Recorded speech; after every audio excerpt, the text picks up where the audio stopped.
Welcome to Mindless Entertainment. It is I, Jesse Milestone, coming to you on this Friday with both good news and bad news. I have a really bad feeling about this. Where people were just walking around, just jizzing force all over the place. He looks like he has been drinking soy from his mother's teat. Wrap yourselves in, guys, because we are gonna get mean! I got him! Great kid! Don't get cocky! I love that intro so much. Isn't it great? It's so perfect for me. That Cody Sider just understands my channel and how to brand for it. You should all go to subscribe to him. He's the bass man, and get him to make your graphics too, because he's a badass. Well, I know like every single video that is from, so it's like it brings me back. Right? I really like it. Just started mowing the lawn. Is it too loud? I can't hear that over the sound of all the little dick guys racing down our street. So Okay. you're good. It's just me, the fam, and the party, and in your lawn. So welcome to Drama Town. This week's iteration of the Matriarchy. Sorry for all the confusion, the late start, etc., etc. We unrelated, Jeff and I had to deal with good things, wonderful things, locking down our new living space. Huzzah! And then, drama things as well. And we decided that we were going to kick it over to my channel, since I am currently embroiled in this drama. And it really isn't, insofar as just being really, really dragged into it out of the blue yesterday. But we'll get into a little bit of that. So, yeah. So, how are you doing, Anna? Before we just dive into crazy town. I'm so over drama. I'm so over personal drama. I'm so over people dying. I'm so over drama that I had no idea about, that I get dragged into. I'm just over everything, and all I want to do is fucking paint, and shit just keeps preventing that. But I have a really cute dog, so I'm happy about that. Yay! Well, that's important. When we have a super sticker from, or just a $1 super chat from Anthony Scioli, that's new. That's new. That's a new spelling. Is this Twitter drama? No, unfortunately, this is community drama. So let's dive in, I guess. Should we just dive in head first? I guess so. I would just like to say, though, yeah, guys, it was supposed to be on my channel, but you know what? Jesse's got a lot to say, and it's important for her to say it.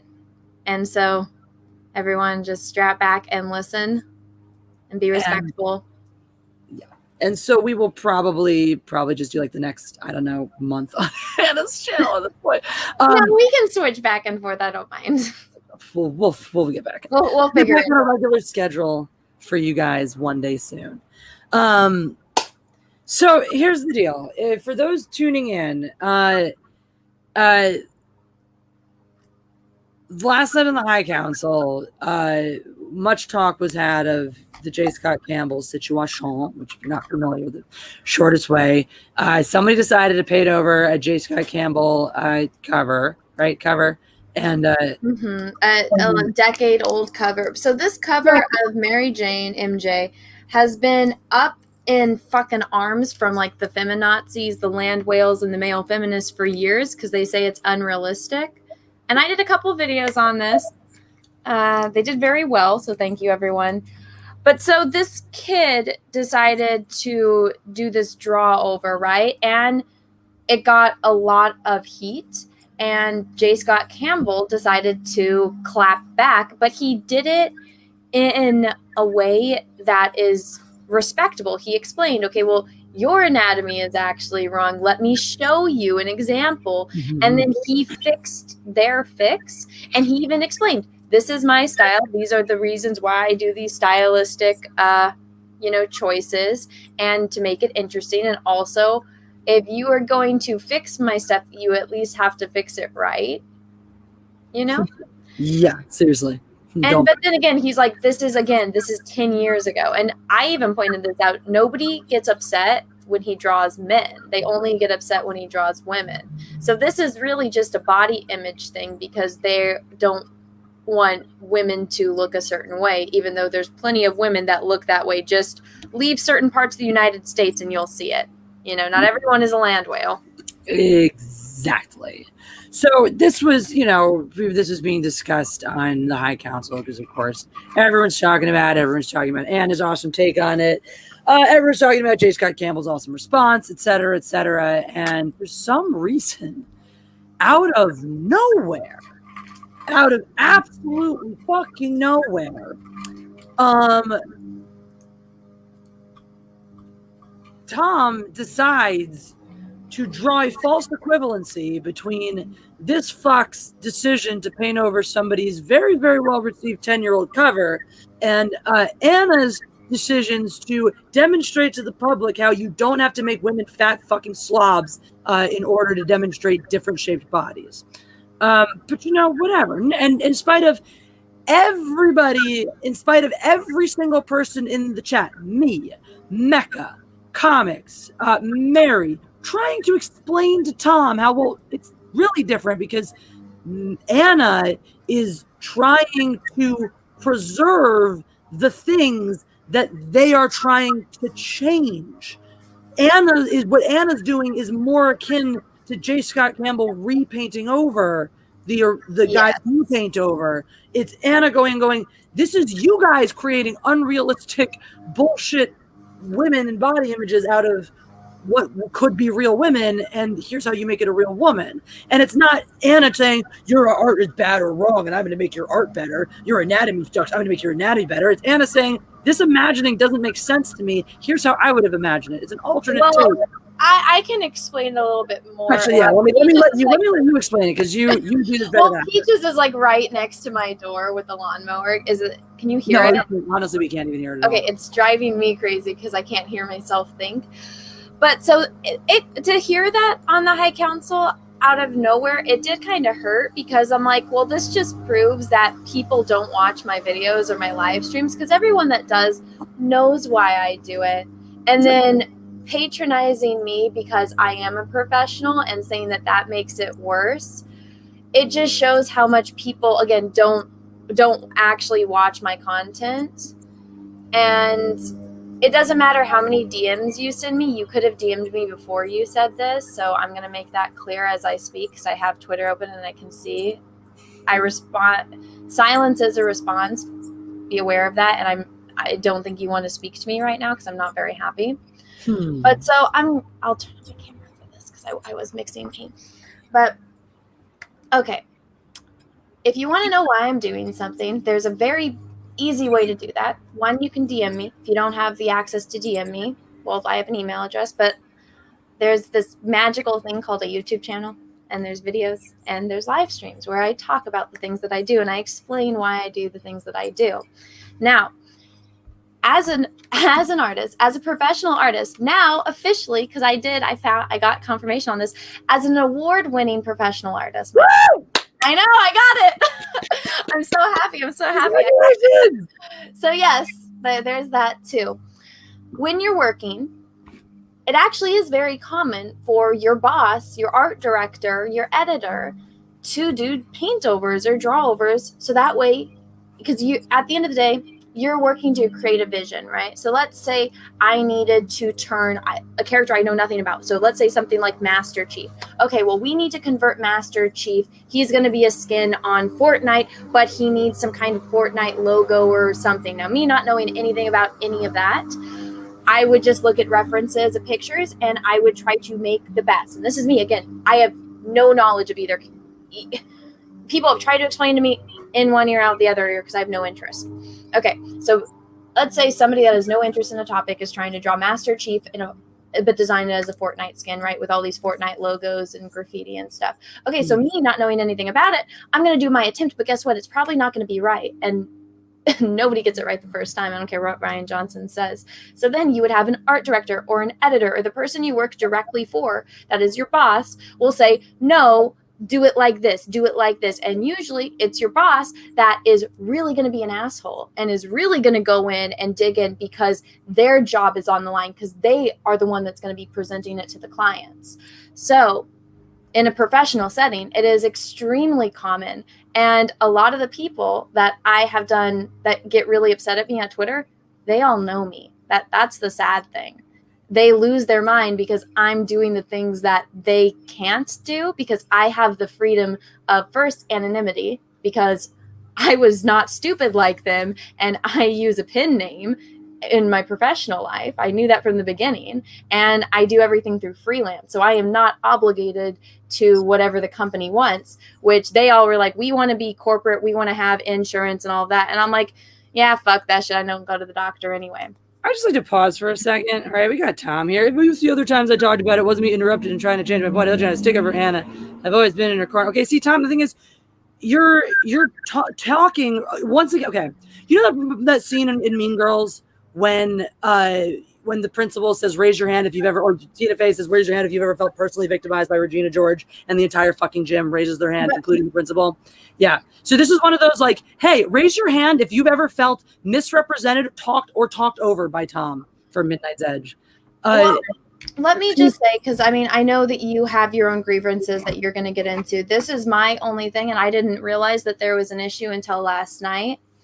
But I mean, I did watch that live stream, and I went over multiple parts to see if I was missing anything. But accusing me of doing paintovers that I have never done and editing characters that I have never touched, that was, again, it was just more so of, and I tweeted this last night, it's like, you want to talk about me live on air and accuse me of doing things that I've never done and, you know, make assumptions and accusations against me, when all you need to do is watch my videos or my live streams. And the one that was correct was, yeah, the Snowflake and Safe Space one. Well, guess what? That comic got canceled. You know who was part of that comic, you know, not coming out? Because I embarrassed their artists because he can't draw anatomy. I did 3 live streams on it where I drew and I fixed the anatomy on it, showing that he does not know how to draw a skeleton. And then, you know, yeah, I did make some things that I think were designs that would work better for the characters that they were achieving. And I embarrassed them. And yes, it was everyone else talking about it and it getting just completely destroyed. But I've worked with these people before, or at least people that they work with. And when they see me posted on Facebook, and people that I know that I've worked with that watch, and they see that, it gets back to them. So just because I don't advertise my sources and I don't advertise certain things doesn't mean it doesn't exist. And the ways that I do these things is because, yes, there are already established IPs, but then there's also the standard of you are working for DC, Marvel, Disney, well, Blue Sky doesn't exist anymore, DreamWorks, Illumination, you're working for these companies, right? And you have a standard of nothing but the best. And if you are turning in something that's not the best, that's unacceptable. Me as a professional, you know, I'm going to comment on that because guess what? If I don't, you're going to lose a shit ton of money when your audience does. Mm-hmm. And so guess what? That book's not coming out. I just like to say something. RFR, might be a good idea to bring Tom onto the stream. Did Tom invite Mecca onto the stream this morning when they did I don't know if they did a Midnight's Edge stream this morning or not. Did they, you know, I don't know if they've addressed it publicly or not, but has he offered anyone a platform on his channel? Because he has a big old channel, big old platform of his own. So no one's listening, no one's hearing my side. He got a giant platform. There's 2 channels that he's involved with over there. He's got a giant platform of his own. If he wants to tell his side of the story, nobody's stopping him. If people don't want to listen to him and don't want to go hear his side of the story from him, then maybe they've already made up their mind. Well, but I'm just nobody's stopping him. Nobody's silencing him. So, I'm going to address the things. Matriarchy. Men have never been invited on the Matriarchy unless they wear a wig or makeup. And Jeff and Cecil have both accommodated in that sense. And we just don't. So why would we start doing that all of a sudden now? Well, for this, guys, because Jesse's going to talk more about the stuff that she's dealt with. I'm just talking about the grievances that were brought up against me last night on the High Council, which, again, everything that you're worried about, it's a video and a live stream away. I get it. Not everybody wants to sit there and watch a 2 to 3 hour live stream where I'm redrawing something.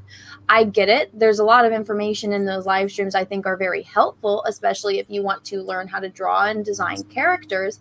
And heck, the chat that was in there actually helped me redesign the characters and you know, we all work together. And it was an instructional way for me to show people how this kind of stuff happens when you're a working professional artist. And so to try to reprimand me when I'm not there live on air and compare me to trash, it's first off, again, that kid didn't even draw anatomy right. That kid is literally the equivalent of the people that are working at DC and Marvel that are designing characters like Snowflake and Safe Space, but then also accusing me of redrawing a character like Leox Jossie. I never redrew that character. I redrew one High Republic character, and I've said this many times in videos and in live streams. I don't like drawing Star Wars characters because I have this love for it that is this, and it's to this, you know, nothing I will ever do will be that I want to achieve. So it's just a frustrating endeavor for me to do. So I only started painting Star Wars because my audience asked me to. And again, all of this information is publicly available on my channel if you watch my content. And so accusing me of redoing characters like that, it's like, well, I never did. The other artist that I know, who is also a professional artist, who I went to college with, Steven, he actually was the one that redrew all of the characters for the High Republic. And he did a much better job than I did because he actually does finished illustrations, where me, I'm like, I'm not getting paid for this. I'm not doing a polished illustration for you. And so Steven is actually the one that did the Star Wars characters. I don't think he did that character in particular, but I know he did the first wave of the concept art. And another reason why I didn't continue to do the High Republic ones is because I saw other artists, because there's multiple artists that drew stuff for that, and I didn't think the art was bad. And so I was like, there's nothing for me to do here. I mean, first off, you can't really improve a shit, you know? I mean, you can just, I don't know, it's shit. You can put, I don't know, a top hat on it, but at the end of the day, it's still shit. But Steven actually did a really good job. The only ones that I have done, which is ironic because I did a Midnight's Edge in the morning stream, and you guys were like praising me for the one that got the most heat, which was the I'm Not Starfire, which was, I was getting, you know, just pounded on by my colleagues on Twitter because they're all livid because they all know me and they've been wanting to destroy me for years, and they found an opportunity. And so it was like mean girl shit. But even that, my purpose was to show this, you want to make this character be this character? Okay, well, this is how you do it. And my drawing was extremely shitty, and I do that on purpose. I'm not going to sit there and do a finished illustration that I am not getting paid for. Also, that's not the point. The point is I can do a stick figure and it gets the point across better that you are trying to get across. And that is one of the main purposes that I do. It's a way to show people that it's not hard, because it's not. It's not hard to design a superhero. It's not hard to show X, Y, and Z and to make those connections with a drawing. Going in and maybe doing an interesting face or a pose or an intricate design, that does get a little bit. But I mean, again, it's just one. You take this brick and you put this brick and you put this brick, and then all of a sudden you have a wall, right? And so it's just little building blocks that any artist knows that can explain to you. But so after listening to the High Council and constantly getting brought up and compared to this kid, it is extremely insulting, considering all you had to do was watch a video that I've done. And I mean, this just proves you've never watched any of them, because you would know all of this, because obviously Mary has, Comics Division has, Jesse has, Jeff has. And so I think the point was just going over Tom's head, but it still really was hurtful to hear those things being said about me when I'm not there. And, you know, the condescending tone, especially at the end of that live stream, right before Tom left, which I think it was just a heated moment. It was really insulting, especially from somebody I considered my friend. And so I hope that this does clear it up. But if there is ever any frustration, again, I have a pretty big channel and there's a lot of videos on there. And if you ever want to find out why I'm doing something, I do explain it in my videos on those topics. And so you can go and watch the She-Hulk one. You can go watch the I'm Not Starfire one, the Snowflake and Safe Space one. those ones I actually would recommend watching the live stream redraws because I actually get into the anatomy and the problems there. But there's videos on it. They're there. And if you want to know why I do the things that I do, there's plenty of it. So, yeah. Tom, you're right. The mecha thing was unrelated. The Anna shit actually started first. The mecha shit, who knows if mecha would have blown up at you at all if she weren't so sick of listening to you to not be able to let go this Anna shit even after everyone fucking told you were wrong. So yeah, it is separate. You created this problem by bringing Anna into this by bringing Anna into that conversation last night on a show that she wasn't on, wasn't a part of, and wasn't there to defend herself, and you would not let it go even after literally everyone else was defending her because she wasn't there to do it for herself. So I don't know, like, you're right, it's not related. It actually makes you look worse that you've done this first to create that problem. But sorry, I'm just losing it a little bit. I wanted Tulip's losing her mind because Peaches was next to the door. And Gypsy Warrior, you're right. We should not divide. We're not dividing. Actually, quite a few of us are all coming together and agreeing on some very key things right about now. Well, no, I just think that Tom was obviously frustrated. After listening to that live stream, I was frustrated too. But everything that he brought up with me, it's easily explained in any of my videos. And Tom, I see you in the chat saying that you watch them. Well, Tom, then everything that then what was the point you were going to be making? Because it clearly went over your head. And please stop DMing me.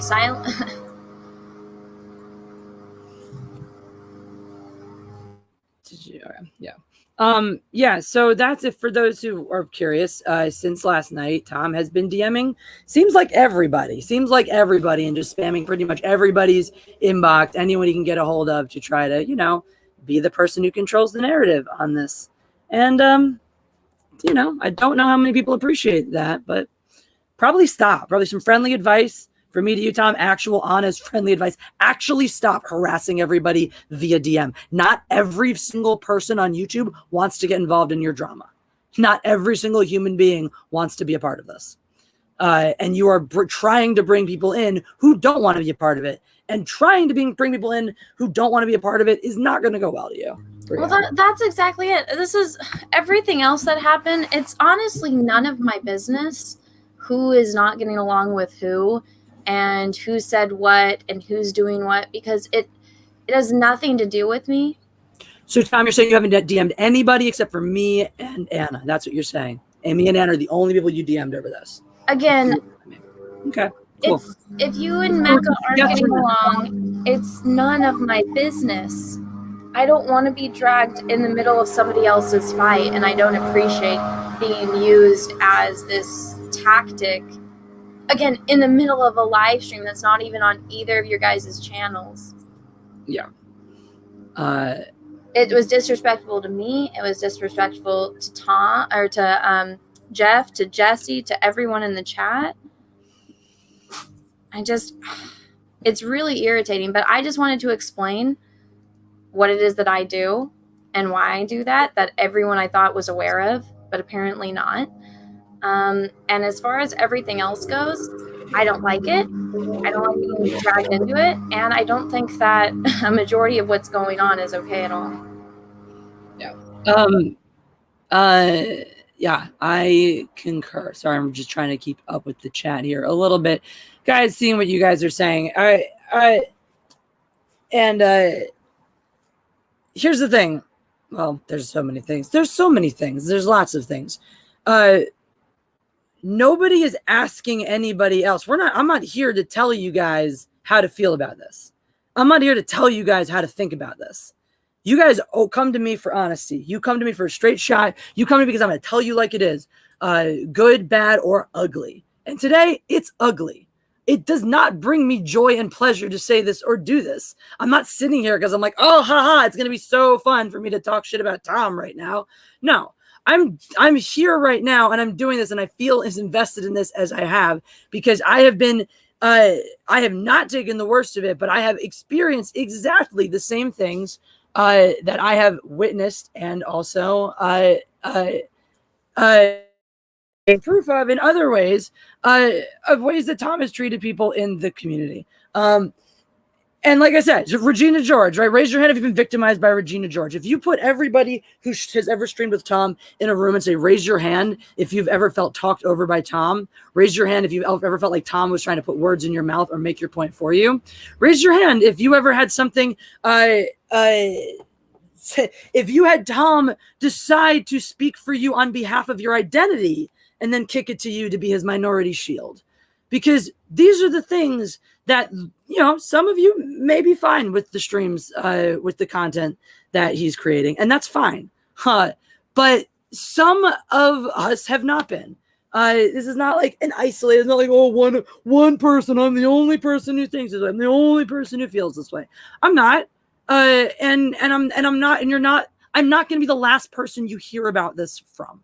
I am here because I feel very, very strongly.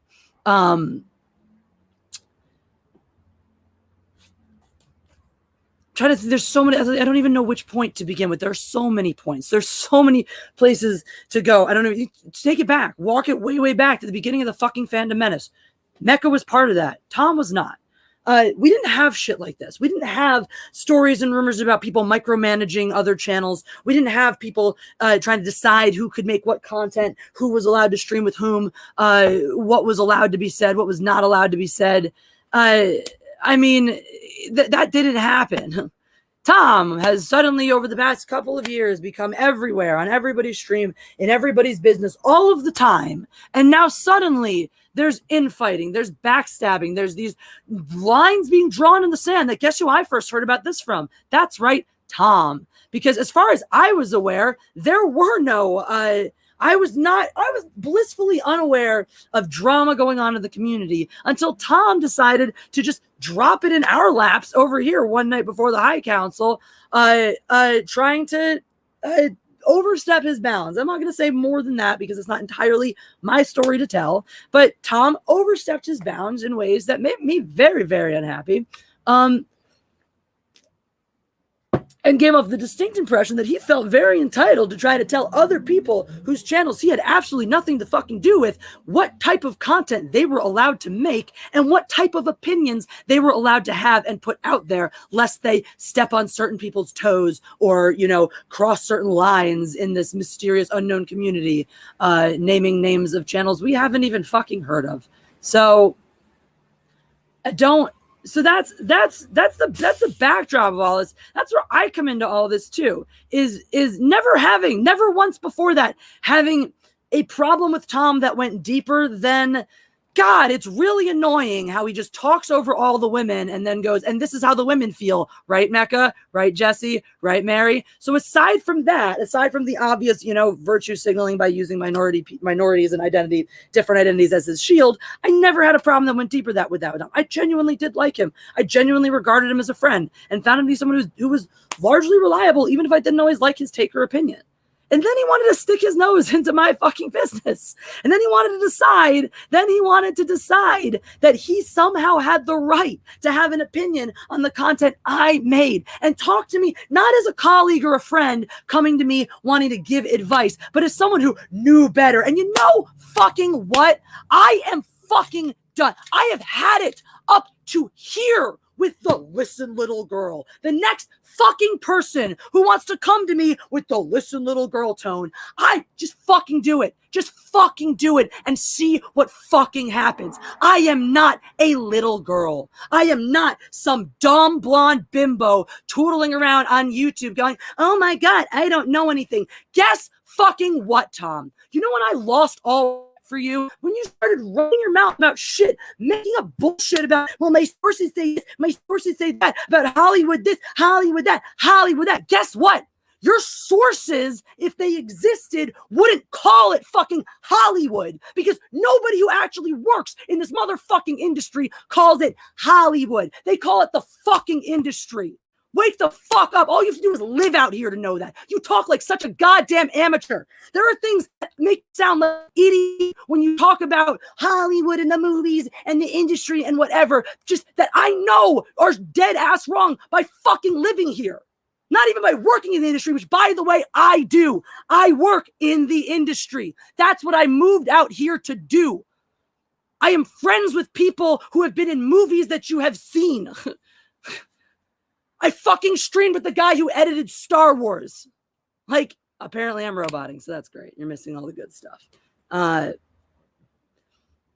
This is my fucking favorite. Oh, well, my sources say this. My sources say that. Y'all are out there running your fucking mouths about my sources, my sources. I have all these important insider. I literally talked to the guy who won a fucking Oscar for editing fucking Star Wars. The reason we all have a fucking channel. Apparently nobody can hear me. Can anybody hear me at all?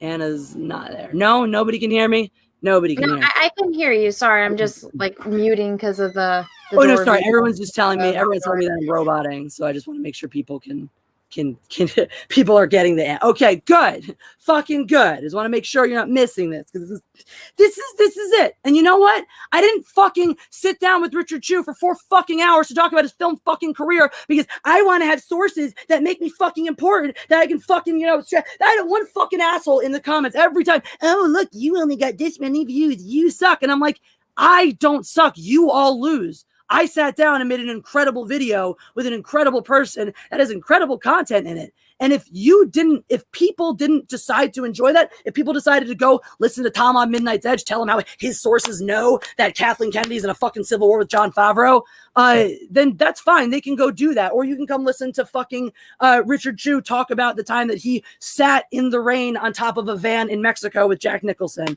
But whatever, whatever. I think, yeah, it's way more fun to listen to some dude out in the Midwest in his circle jerk about what he thinks is happening behind the scenes at Lucasfilm. If you guys want that, if that's the shit you want, go sub to Midnight's Edge. Go listen to that shit. I don't fucking care.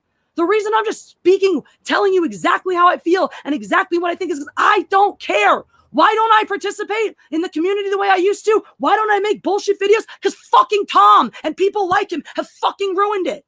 They bring in their bullshit sources that don't exist. Tom doesn't have real sources. He does not have real fucking sources. He knows a couple of people, and guess what? The second he gets a fucking source, he fucking pisses them off by treating them like crap, and they go become friends with everyone else in the community in fucking stead. There are no fucking sources. There's no fucking insider knowledge here. There's just some fucking wannabe who was never as important as he thought he should be, making up shit to try to validate his own goddamn existence. That's what's happening. You want fucking gloves off? There's fucking gloves off. And I honestly did not want to be this mean, Tom. Yesterday, I'm like, oh God, I really feel for you. I really feel for you because I'm still wrestling with, are you a completely pathetic, manipulative piece of shit? Or are you actually just that like out of touch? Are you that, twisted inside and feel so spurned by society that you actually feel completely justified in the way that you treat people? No, Tom, you didn't know I felt this way because I'm a fucking professional. Because when I fucking stream with you ever since you've done this to me, whenever you've talked to me since then, that I had made that thing. It's not like and whatever you wanted to say to me in all your 8,000 DMs, it's not like I've been running around here talking shit behind your back. It's not like Mecca has been running around talking shit behind your back either. By the way, far as I can see, there is only one person who has any evidence attached to them for talking shit behind everyone's back during this time, and that is you. No one else is out there running their mouths around about what's going on here and what's going on there. Let me tell you, there's a fucking difference too between somebody coming to you and trying to talk shit and this and that and whatever, and me hearing about shit through the grapevine, reaching out to Mecca and saying, "Hey Mecca, I heard some shit went down. Are you okay?" As a fucking friend. That's how I got involved with what was going on with Mecca. Not trying to start shit, not talking shit about anything, but caring about Mecca Random and reaching out to her as a friend, as, by the way, many people have done for me over this, and I thank each and every one. I just want to say it's been really, really nice, and I'm sure that, everyone else in the community has been receiving this stuff too, but the players that have been involved, like I know I have been getting a lot of messages from people who just want to make sure everything is good, everything is okay, and everyone's going to be all right. So thank you. thank you, because a lot of this is demonstrating that there are so many members of the community that want to be supportive, that want to take care of each other. This is really a coming together. It's a coming together of everybody saying Tom represents something we don't want in this community. Tom represents rumors. Tom represents bullshit. Tom represents drama. Tom represents infighting. Tom represents fucking, I don't know, sucking Warner Brothers' dick in hope that someday maybe Zack Snyder will pay attention to him as well. Like, I don't know why he fucking shills so hard for that goddamn company. That was probably my favorite part of last night's stream, is Tom saying, everyone wants something original. Case in point, King Kong versus Godzilla, Godzilla versus King Kong. And I'm like, you mean the remake? That was a combination of two other existing okay, hilarious. But you know what, you guys, if you guys want to eat that shit up and go, oh yeah, that sounds original to me, I mean, no, you don't. The thing is, you don't. That's why you're all here listening, is because you don't want that bullshit. You don't want somebody telling you what to think. You don't want somebody telling you how to feel. You want to go on a show called Toxic Femininity to listen to a fucking man direct the women on it and tell them how they're supposed to feel about the latest nerd topic, because you know that shit's going down if you watch that show. Everybody who was casually tuned into that show, I guarantee you, look, I'm sure it is a great, look, the women who are on it are all awesome. I'm taking nothing. I'm not trying to shit on any of the women on Toxic Femininity. I think they are all awesome. I like every single one of them, and I do not have a problem with a single person that I've seen. I mean, maybe I do. Maybe there's been a guest on there that I don't like. Don't hold me to the fire on that. But as far as I know, I don't have a problem with the ladies who do Toxic Femininity. I have a problem with, tuning into the show because I actually want to hear Lorena's take on something or Alora's take on something. And instead I hear Tom's take on something, and for Lorena to validate that as a black woman, or I hear Tom's take on why Alora's take is wrong because I don't even fucking know. But if that's what you want from a fucking show about femininity, a fucking men to you. A fucking men to you. Keep running your little world. Like, how do you not see that? How are you not aware of this? How do you not see how that looks? The fact that you fucking micromanage your show, it is a fucking virtue signal. It is a fucking virtue signal as clear as day. How is that not obvious? How is that not obvious? Anyway. It just makes me sad because, I mean, again, at the end of the day, none of this is my business, and getting dragged into it is really, really frustrating. But I don't see why people just can't do their own thing. And it's like, yeah, there might be some things that I wouldn't do that I see other channels do. But again, it's kind of like, I might not like it when a neighbor paints their house bright red, but it's not my house. I just won't look at it. Hey, guess the fuck what, Tom? Women can be funny too. They don't need your ass for comic relief. Women can do voices too. Women can do characters. Women can be fucking funny.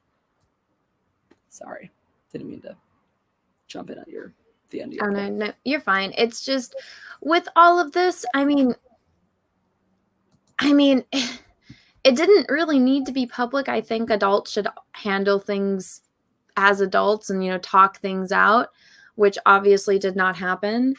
And again, I'm not happy at all that I got dragged into this, because this is not my battle, and learning everything that I have, because after last night, I have people dropping into my DMs that aren't Tom telling me their stories. And it's just like, oh my fucking God. Yeah. And again, I like Tom. And I think professionally, I've never had a single issue with him until last night. And I didn't know about other people's issues. And maybe it's because I have the channel size that I have, which is what I've been told is the reason why I didn't have to deal with certain things, which, I mean, if that's the case, that's extremely fucked up. I mean, it's just bullshit drama. And this isn't healthy for anyone or the community. And I think it's something that should get resolved. But my question is, why hasn't it gotten resolved already between Tom and Mecca, and I guess, the issues with you and the issues that other people have told me about? I think that's something as a leader you need to handle professionally, which obviously it hasn't. And Tom, I think that's something that you and Andre really need to talk about, because this kind of stuff, because I mean, me getting dragged into it last night was bullshit. and you constantly saying that you got interrupted to make your point. Well, I listened to the whole stream. You were able to make your point plenty and multiple times, and so that's what's extremely irritating. But with this, I mean, me finding all about it now, you obviously have known about this for a long time with issues not just with Mecca but with Jesse, but with other people as well. You need to be a lot better at handling these kind of things, not so it doesn't get to the point where somebody feels like they have to go and talk to public and talk to everyone, because we're all against cancel culture at the end of the day. I don't want Tom to get canceled because I think Tom is a good entertainer when they're on their shows, and I enjoy being on Midnight's Edge shows when they do their streams. I enjoy their videos.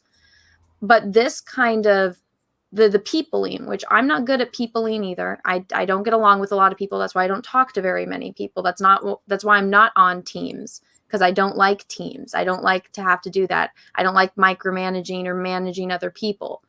I hate it. That's why I avoid it. But if you are going to be in a position where you're going to do that, there needs to be that level of professionalism. And I get it that sometimes friendships get brought into it and things get heated because we're all people. But it's how you handle that really speaks to your character. And the fact that there are so many people that are upset is a really big issue. And I think that there needs to be more discussions, and it shouldn't have gotten to the point that it is. I concur 100%. I know for a fact I've tried to talk to Tom about things before, and I've been met with resistance. Up until including last night with all the DMs. Didn't matter what I said. There was no moment where he listened or considered a single thing I said. All he wanted to do was tell me why I was wrong and why he was completely right. And I think that's the case. That's what I've heard corroborated from time and time again, is that every time is that really the irrefutable problem is Tom, because everybody has tried to talk to him.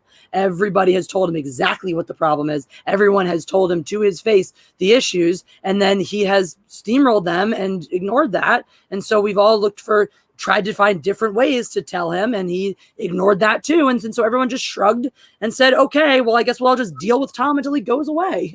And that's...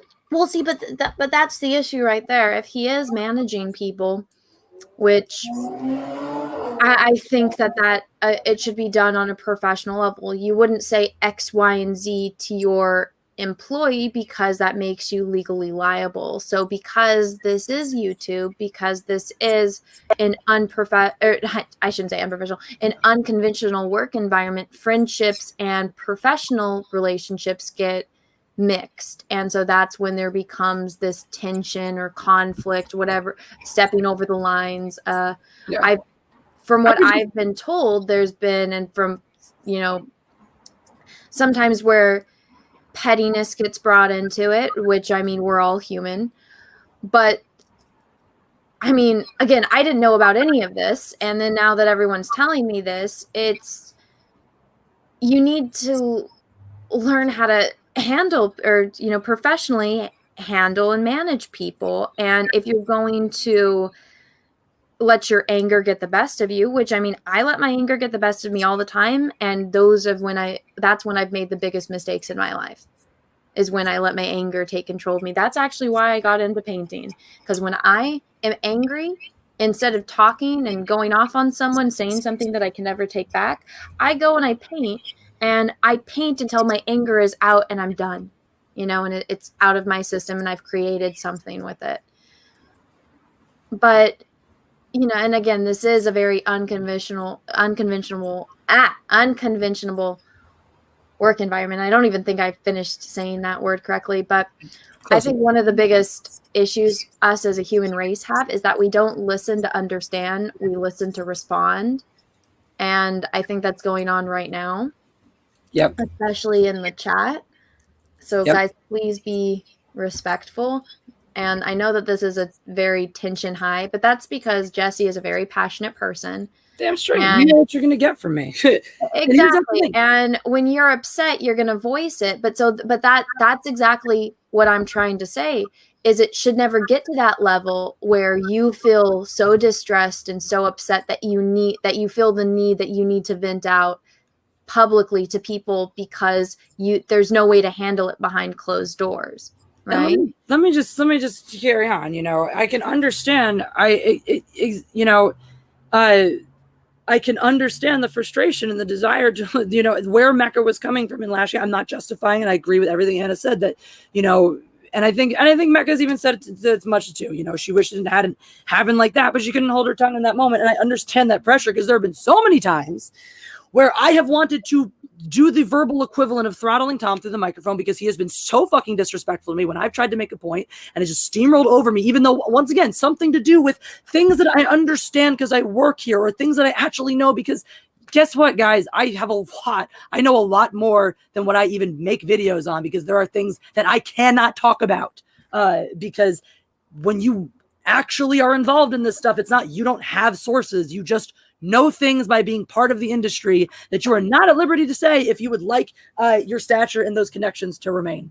So, and again, you can take that or leave that, because I'm not going to sit here and like start telling you information that you need to believe me on it. But it's just very, very frustrating, you know, to be in that position that I was in many, many times on that, you know, as a side on the High Council, listening to somebody say things that I know for a fact are wrong, that I can't really do or say anything to prove are wrong, outside of, can you just give me, maybe trust that I have some level of knowledge on this subject in my field of study. No credit for that.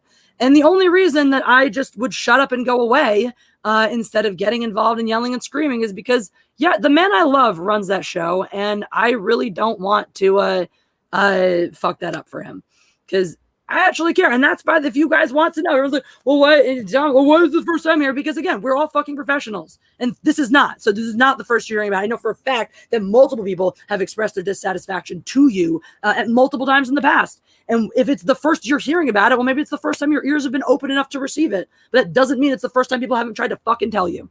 It doesn't. It functionally does not. And the only thing, this is not a canceling. No one's getting, everyone's participating in cancel culture. Everyone's got snowflakes in the chat. You guys are participating in cancel culture. Oh, Zombie Ombre, you're so fucking entitled. Tom and Mecca need a mouthpiece. They're right here now. Get them. No, it's my fucking show. I will decide who and when comes on it and when I fucking feel like it. Mecca knows exactly where I stand with everything. I have talked plenty.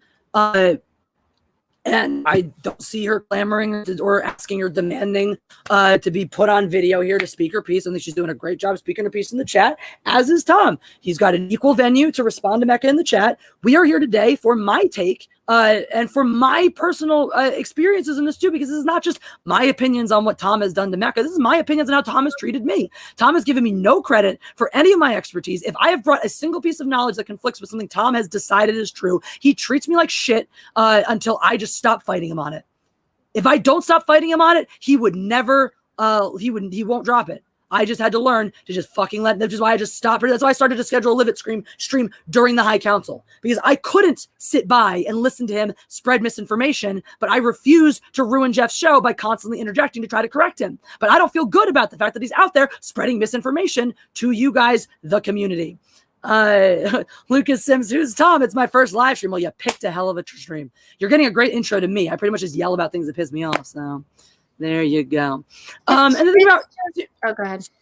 Sorry, there's one point I want to make about the canceling, right?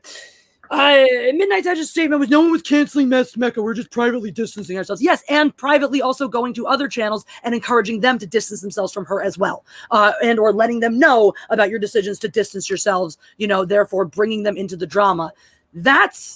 Is canceling. Canceling does not have to be public. But going behind closed doors very shadily and trying to convince everybody to not associate with Mecca is canceling. Me saying I will no longer associate with Tom is not canceling Tom. I don't see the Tom. Okay. See, the thing is, I don't care if you guys want to keep watching Midnight's Edge. If you want to keep watching Midnight's Edge, fine. If you continue to have a high opinion of Tom after this, fine. That is up to you.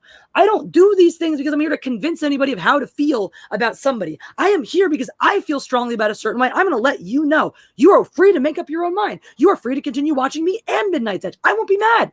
If I get a million comments after this that go, well, that drama was really entertaining to hear, but I'm going to keep watching Midnight's Edge. I'm going to keep watching mindless entertainment. And I really don't, I'm not going to pick sides. I'm going to be like, cool, that's your right. You are, as the consumer, allowed to consume any entertainment you want. Just ask Tom if he'll give you that same generosity. Just ask Tom if he's that cool with you streaming with the enemy, with people he doesn't like or thinks are wrong. Find out. This is so exhausting. It really fucking is. It really fucking is. And Tom, you keep going, prove it, prove it, prove it. See, buddy, the reason I'm not proving it is not because I don't have the proof. It is because you don't know the proof I have, and it is not. Talk about, once again, right? Here is what somebody does when they have real, actual, delicate sources. They say, I cannot tell you, I'm going to be fucking shady as shit here and literally not even tell you enough to draw a conclusion because I can't. Because if I give you enough information to draw a conclusion, I am therefore throwing my source under the bus. And I'm not going to do that because the people who have told me the things in confidence and have asked me to remain in confidence have done so with my trust and will continue to have that. And you can go run around all you want and try to DM everybody and harass anyone you want to find out who's talking to who, because you're already doing that. But I don't need to dick measure and prove anything to you, Tom. You know what you did. I know what you did. And the people who you did it to know what you did. And fucking, the truth is going to come out. So whatever. Do whatever you want to do. Oh, a new tactic. So Tom can't. So this is all the fun, all the tactics of manipulation. I had no idea. Well, I forgive you. It's not your fault. I still forgive you. You were misled. Oh, now you're starting to sound like Mecca. Now you're going to go to discredit me. Because all you've been doing since Mecca came out with this. Discredit, discredit, discredit. How do I discredit Mecca Random? Well, have fun discrediting me. I'm an open fucking book.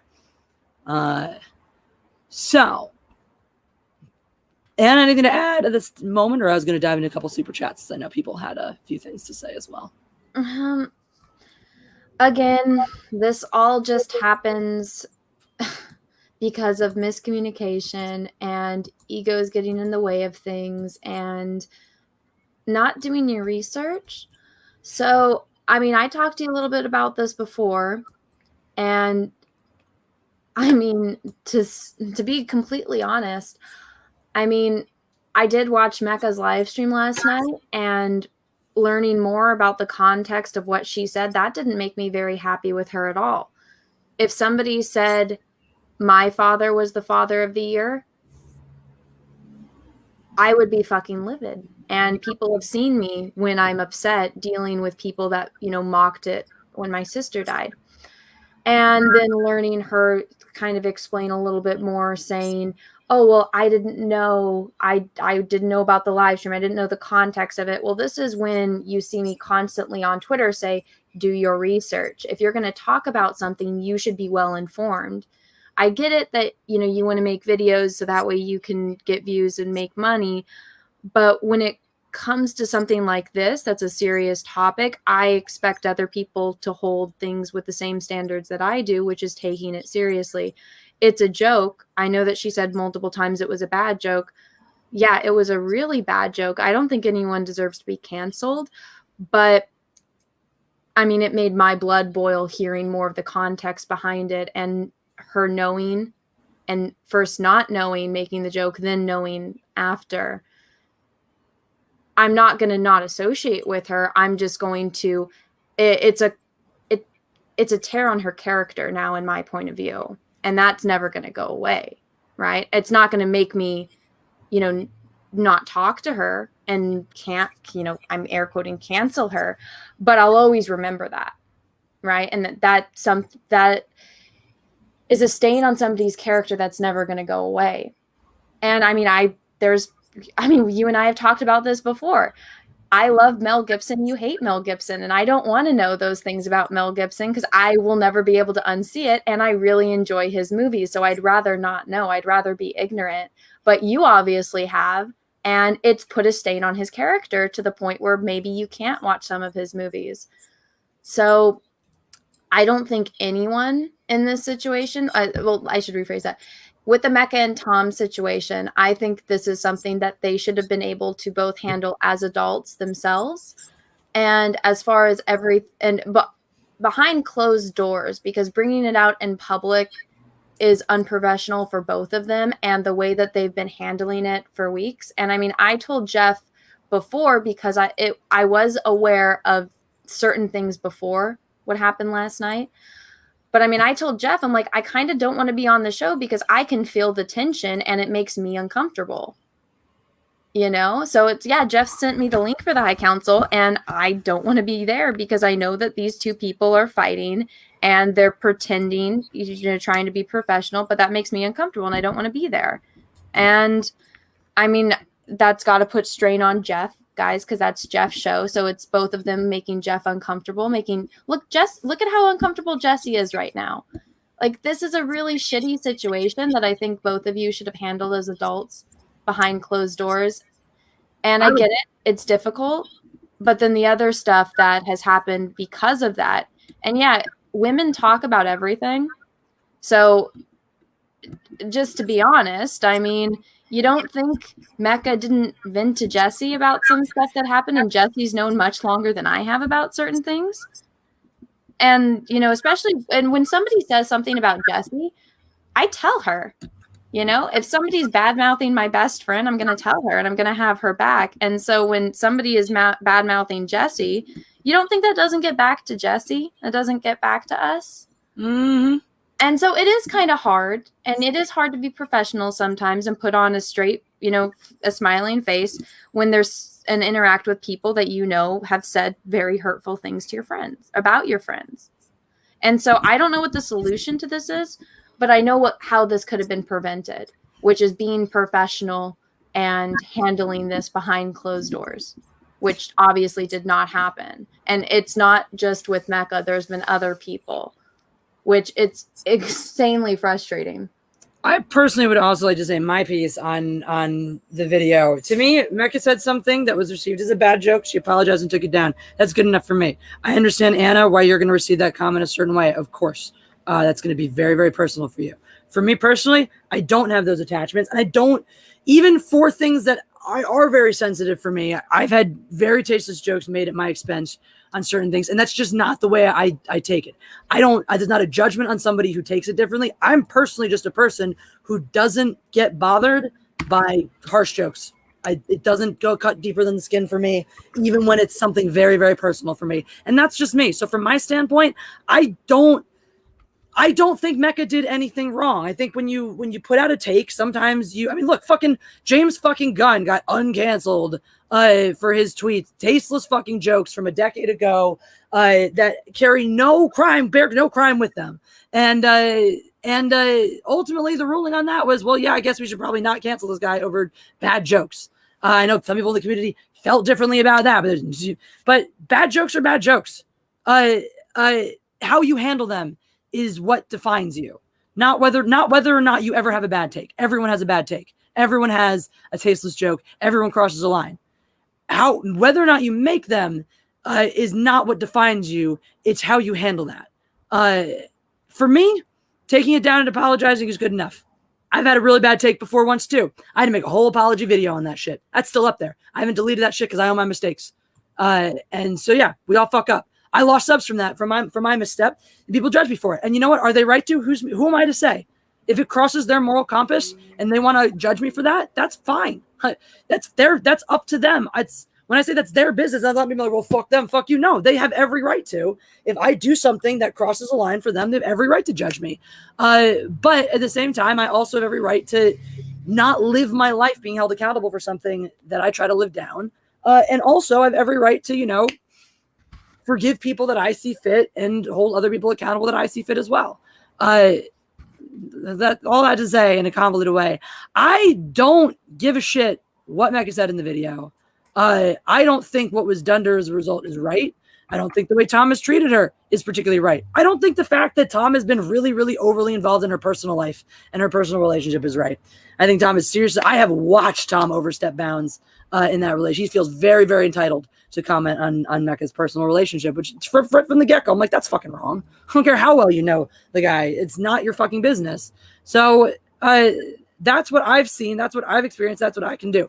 Everyone is out there to make up their own mind about the take on Zack Snyder. Personally, fuck the guy. He's a giant fuck who came into our community, fucked around, went off, fucked around some more, and is just becoming a bigger fuck by the day. So I don't care how tasteless or cruel or insulting any joke is. If it's directed at Zack Snyder, I really don't give a fuck. I have no respect for that man. So I really don't give a shit what's hurtled at him. And for someone to come under fire for that at all? But Josie, that's the thing. You can say whatever you want about him, but leave his children out of it. It was the same thing with me and my sister. You can say whatever the fuck you want about me. Leave my damn family out of it. And that's why with that, it was extremely tasteless. I know that she took it down. But again, that's something that I'm never going to forget. That, but like especially with her saying that it was in a video, she edited it out and then she put it back in another video. I mean, remember when people were making memes of my sister? They didn't have to do that. She didn't have to say that. And it is, I mean, maybe I'm too sensitive about this, but I mean, that was so fucked up. But again, I don't think she deserves to be canceled or shunned from that. It's just, it's not something I'm ever going to forget. And it's something that will also like back in my mind. Zack Snyder is not the one who's upset with Mecca over saying that, you know? That's true. And that's why I'm saying I don't think she should be shunned or. Yeah, which is like, that's where I'm scratching my head is like, why is Midnight's Edge out here simping for Zack Snyder? Like, that's the part that I'm scratching my head about. If they want to be like, if they want to have your reaction, I get that. Like, that's reasonable. I don't think your reaction is unreasonable from where you're coming from. But that said, their reaction is they're not coming from the same place on this. It's like, you're fucking dying on the hill for Zack Snyder. Why? Oh my God, Mecca, do not say that in the chat. Really? Who's saying what? You're not helping your case. Yeah. If anything, you're making me more upset. So I'm going to hit some super chats. I know I haven't really gotten to these, and I know you guys want to weigh in as well. Gypsy Warrior says, you see the Disney brainwashing manifesto. It's retarded. It's and I assume you saw that. What? No. Like privilege checkbox or something. What privilege checkbox? Oh, the Disney thing. The Disney privilege box. Yeah. Doop boop a doo. Raging Rhino says, hey ladies, just want to show some love. Hey chat. Thank you, Raging Rhino. Thanks for the love. Thanks for being here. Gladiator says, just sent unsub from Todd, Midnight's Edge, and Nerdrotic. Well, that is 100% your prerogative to do that. I love your icon because Gladiator is one of my favorite movies of all time. Like I said, I'm not here to tell you what to do one way or the other, how to choose or which side to fall on. If your decision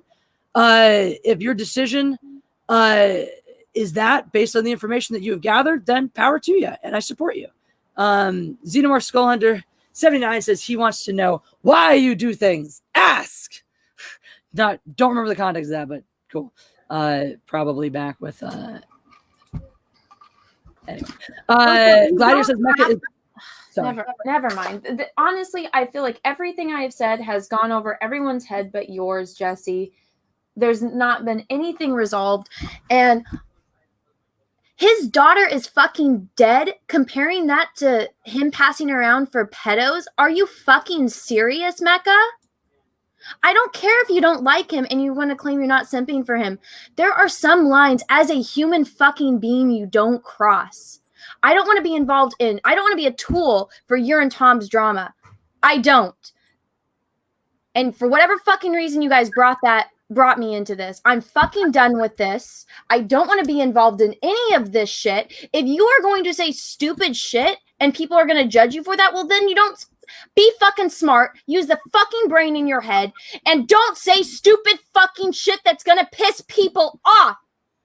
You have no one to blame but yourself, Tom. Same for you, Mecca. I am fucking done with this. I don't want to talk to anyone else for the rest of the day. Jesse, I love you. Jeff, I love you. I was about to say, done. if you want to go, Do head not out. message me. Leave me the fuck alone. You guys brought this upon yourself, and I'm fucking done with it. Amen. Well, there's Anna's take. You guys wanted to know? There's Anna's fucking take. Tom, don't DM fucking people about this shit. I'm going to stay out of it with Mecca and Anna because that's between the three of you guys, the two of you guys. Mecca, you know what's up. You and I have been chatting. You know where we stand and all of that. But I don't like seeing that happen to Anna. I don't like seeing that happen to Anna. I don't like seeing it brought on her doorstep. And the thing is, the reality is, if you want to trace this back to the root, none of this would have come to Anna at all in any way whatsoever if, Tom, you hadn't randomly dragged her ass into the High Council where it didn't belong. And you heard her statement on that. She did not appreciate what you said. She did not feel like you handled it respectfully. That is her take. End of story. You can say whatever you want to say about how you intended about this, that, or the other, but you went out on a public platform and you ran your mouth about someone who listened to it and didn't appreciate the things you said. So you can apologize all you want for that. It doesn't make it go away, ass fuck. All right? Rabbi Hillel, let's get some Jewish knowledge on your asses. Rabbi Hillel is like the Aesop fables of Judaism, right? So some dumb bitch named Tom goes and runs her mouth and spreads rumors about everyone in the community about this, that, and whatever, and all this bullshit.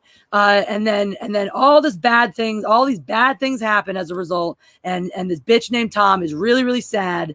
And wants to take it all back and make it go away because now she realized that running her mouth this entire time actually caused a lot of damage and hurt a lot of people, and that not being thoughtful at all about the things that she was saying and not worrying about the consequences of the things that she was saying and not considering that these people that she considered friends might be personally affected by the shitty things that she did or said to him, and is now realizing all of that and feels really fucking bad. So she goes to Rabbi Hillel, the wise man in the community, and she says to him, Rabbi, I've done this horrible thing. I've spread this rumor and I've hurt somebody. I've spread this rumor in the community. I've damaged their reputation. I've hurt them. How do I fix this? And so Rabbi Hillel says, take this pillow. Go take a pillow. Take it to the top of a hill, cut it open, and shake the feathers into the wind. And then come back to me when you've done this. So the bitch named Tom goes and shakes the feathers out into the wind, like he says, and comes back and says, Rabbi Hillel, it is done. What now? Rabbi Hillel says, now go gather up all the feathers. And the bitch named Tom freaks out, cries, has a temper tantrum, and goes, oh my God, I don't know how to do that. I can't do that. I can't clear up all the feathers. I can't pick up all the feathers. I cannot put them back in the pillow. And he goes, yes, so it is with your words. I'm not talking about Mecca right now, Tom. I'm talking about the fact that you hurt Anna's feelings yesterday, and then you also brought this shit on her doorstep. And now I feel a little bit bad too, because now this got me being involved in this has brought that under her doorstep too. So now I'm feeling guilty and shitty about it too. This all started with your dumbass, and you won't take any accountability for that. I didn't do anything. I didn't do anything anyway. I didn't hurt anybody's feelings. I didn't do this. Tom, did you or did you not have a fucking temper tantrum in a car on a trip that you fucking invited yourself to? Because you didn't get your way. I mean, true or false? Because if I'm being lied to by other sources, I want to know. But like I said, I've heard most of the things I'm commenting on. It's not just me. Someone told me. Screenshots, recordings, etc. Multiple corroborative sources, neutral corroborative sources. But whatever. Just keep deflecting. What are you talking about? What are you talking about? What are you talking about? I'm not the only fucking person here who feels this way. Oh my God, my biggest fan is here, guys. I just want you all to meet. Where did he go? Oh, he's not important enough. I can't find his comment anymore. Anyway, it's Walter something. He's my biggest fan. Apparently he's watching my streams. I thought he just watched my videos religiously and commented on them. I was going to make a video on him, but then something else interesting happened and then I forgot. So we'll give him a little shout out to make him feel important and special. But thank you, Walter, for caring so much about my channel that you feel the need to constantly check in and be here all the fucking time. Really, really appreciate it. So cool. All right. Where are we? in the chat. Mecca is also calling out Nerdrotic. F him too, says Gladiator. Well, I love to see that you are such a dedicated fan of Mecca Random. I love that she has wonderful loyal followers, as do I, and all that shit. I personally just don't have anything to do with Gary, period, ever. He has never once invited me on a stream. He has never once responded to my invites on a stream. So I just don't have anything to say on that one way or the other. We really just don't know each other. So that's that. MJ Stunning and Brave says real women have curves, deal with it. Goddamn right. Gypsy Warrior says we have to draw a line under this and unite. I think you guys pretty much saw my take on this. There's a lot of uniting happening. The uniting is pretty much uniting under the concept of we should probably all just say fuck Tom because he caused all these problems. He's the source of all these problems. And even if not everybody conducted themselves the way they 100% should have, if you remove Tom from the equation, none of the problems happen in the first place. So case in point, someone poisons your well, you kick him out of the fucking town. You don't fucking say, oh, we'll say sorry and we'll let you back in. No. You poisoned our fucking well, ass. Fuck, get out of our community. And not little, them a dude's canceling Tom. No, I'm not canceling Tom. I'm not going to stream with Tom anymore because I don't like Tom. Other people who don't like Tom because he has pissed them off aren't going to stream with him. This is not some concerted effort to cancel Tom. When you are a fuck, you don't get to stream with anybody. Tom, I don't like you. I'm not going to invite you to stream with me ever again. That's not me canceling you. That's me never inviting you to stream with me ever again. Hey, everyone in the chat, go watch Tom's channel if you want to. I'm going to make no effort to get you deplatformed, Tom. I'm going to make zero effort whatsoever to get your platform removed or to get you removed from any platforms that you are on. Nothing. I will make no effort. No, that's not the same thing, Tom, because she was already a part of Midnight's Edge and Midnight's Edge After Dark. You removed her from being part of that over the course of the bullshit you did. You removed her from that channel. You have never been a part of my channel. As much as you like to think you're part of everyone's fucking channel and have a say in what everyone is doing, you are not. You have never been part of my channel. And so I'm not removing you from anything. I'm making the decision that going forwards, I am not going to work with you anymore because I don't like you. I don't like what you bring to the table. I don't like the content you stream. I don't like the way you treat people in this community. I don't like the way you treat people when you're on stream with them. I do not. And that is why I won't stream with you anymore. And the other people that are going to continue not streaming with you are not because I told them not to, because I don't care. If everyone else in the world continues to stream with you, I will continue. Guess what? Rob is my friend. I like Rob. I'm assuming you and Rob are probably to continue being friends. That's not going to stop me from liking Rob. I don't need Rob to say, fuck you, Tom, and hate your guts for him to still be my friend. This shit is between me, you, Mecca, whoever else wants to be involved or take a side, and whoever else you feel like dragging into it.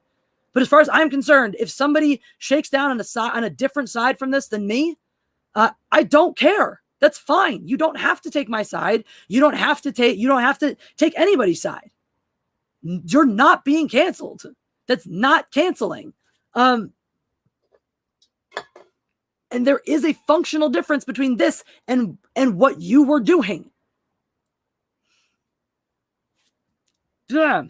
I need more water, so talk amongst yourselves for like 2 seconds. I'll get something to drink.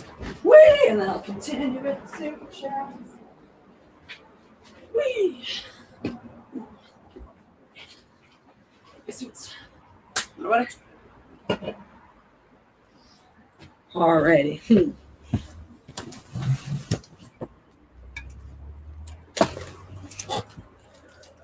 All right. Jeff, very uninvolved. Headphones in, staring contemplatively out the window. All right. Sorry. Where were we? Let's get back into some super chats. Lord Ian says, are you guys also going to elaborate on Mecca's tweet about Nerdrotic? I don't understand how he's involved. So from what I understand about that is from what I have understood, that whatever Nerdrotic may or may not have to do with it does not have anything to do with me. I don't like how Midnight's Edge treated Mecca, and I don't like how Tom has treated me. And that is the extent of my knowledge.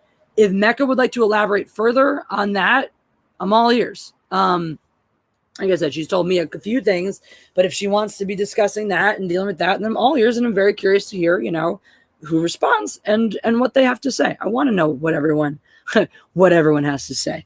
I've heard, in spite of Tom wanting to say, I've never heard his side, I've never heard. A lot of what I have heard includes Tom's direct messages, Tom's voice, Tom's side, not cut and trimmed and pasted, but full context, including things that in many cases were damning to the sender. And that's when I know that I trust the information I'm getting. If the person giving me the information is willing to also provide the parts that cast them in not so great a light, all right, you're willing to come clean with all of it. You're willing to say, this is me. I said this. I did this too. This is how I participated. This is where I was at when I did this. And here's why I'm sharing this with you now. Okay, cool. So, that's that. Anyway, where are we? I like how Tom was done with the stream like forever ago. El Gallo de Oro says, this hurts. Dude, I feel that. I feel that. My reaction when so like I told you for those who's joining the TLDR, back in January, we had an incident, me personally with Tom, behind the scenes before a stream that I was a part of, in which he felt very entitled to tell me what type of content I should and should not be making, because I shouldn't be saying these things because they'll piss off those people. I shouldn't be saying those things because they'll piss off those people.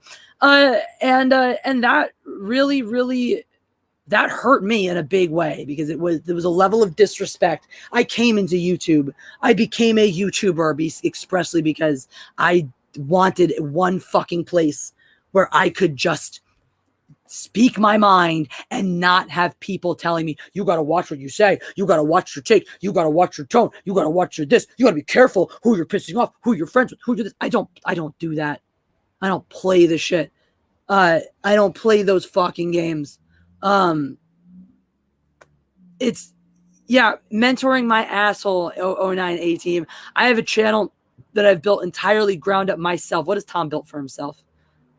Mentoring. He's the one who should be listening to me. I live in Los Angeles. I work in the industry. I know people that are just friends and acquaintances that Tom would salivate out his asshole to have as a fucking source. So if anybody should be mentoring anybody about how this fucking game is played, it should be me doing it to him. And that is a huge reason why I don't like and respect Tom anymore, is because no efforts of me attempting to offer my personal knowledge of expertise were given any credit whatsoever. And you can only be disrespected for so long by somebody. You can only be treated like your opinion is from some stupid, silly little girl who just doesn't know any better so many fucking times before you just go, all right, I don't care. I don't fucking care. Not about it. And to everybody who is here to tell me why I'm wrong, thank you for the views and thank you for the minutes. I really appreciate it. It always helps. And all the comments, the interaction helps too.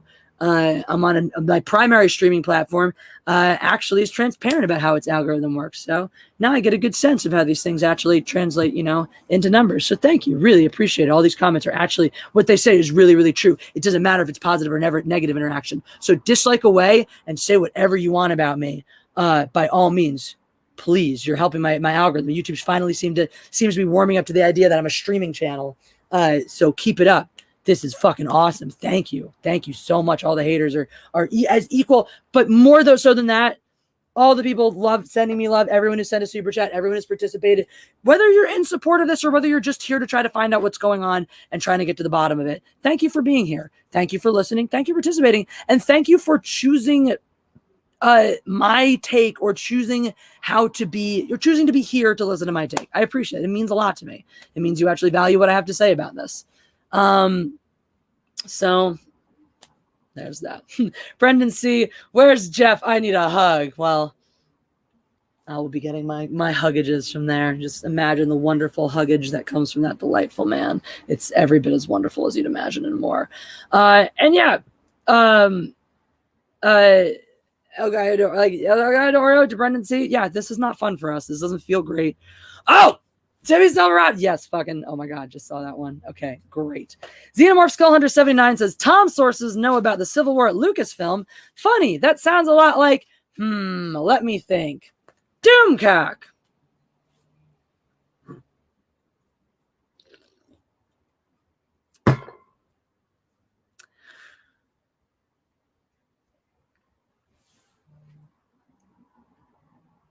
There is a reason you have never seen me stream with Doomcock. We'll leave it at that for today. There is too much else going on to open up that can of worms. Lord Ian, thank you very much for the super chat. Ted Comet says, it's funny how Twitter hates the women who are funny. Dude, so true, man. So fucking true. Only promotes the ones who want to like bitch about their kids. Vicious Archon says, I'm glad I didn't watch Shadow in the Cloud. I think I'm missing context for that. But I'm glad you didn't too, if you're glad you didn't. So, and thank you very much for the super chat. It's always good to see you. Philibooty says, come on now, Jesse, tell us how you really feel. Little upside down smiley. Because, yeah, you know, me, I'm known for my very, very reserved and measured takes all of the time. Philibooty, thank you for the super chat. I love this one when it came in. For a 9-year-old, Anna's making really adult points. I agree. You know, Anna stayed very, very measured until the end. You know, it is what it is. So cool beans. Let's see. Where else are we in super chat land? Catching up, guys. Can you explain more of what Tom did to others? Is this talked about in other videos? Asked Mark Creation Studios or Mark Creation Studios. Thank you for the super chat. So what I'll tell you now is I will be streaming again tomorrow after Jeff's show with more information. You are not getting the complete story just yet. Because of reasons, and some of the answers that you crave and some of the things that you desire come back tomorrow. I'm not trying to be a dick tickle. I'm not trying to be an asshole here and go like, well, come back tomorrow to find out more and like drag you guys along and make you come to my streams. I wanted this to be on Anna's show today like it was supposed to be. She just didn't want to talk about the drama and I couldn't not address this. So anyway, see, I don't need to say it. You guys can just say it for me. Annie Hoozle. Oh, Sylvia's, I do my best thinking and talking when I'm mad. Trust me, I have thought about this a lot. Guys, trust me on this one. You will understand if you elect to watch tomorrow. You will understand then why I'm not saying anything else now. You'll actually understand shortly before the show, when the show is posted. At that point,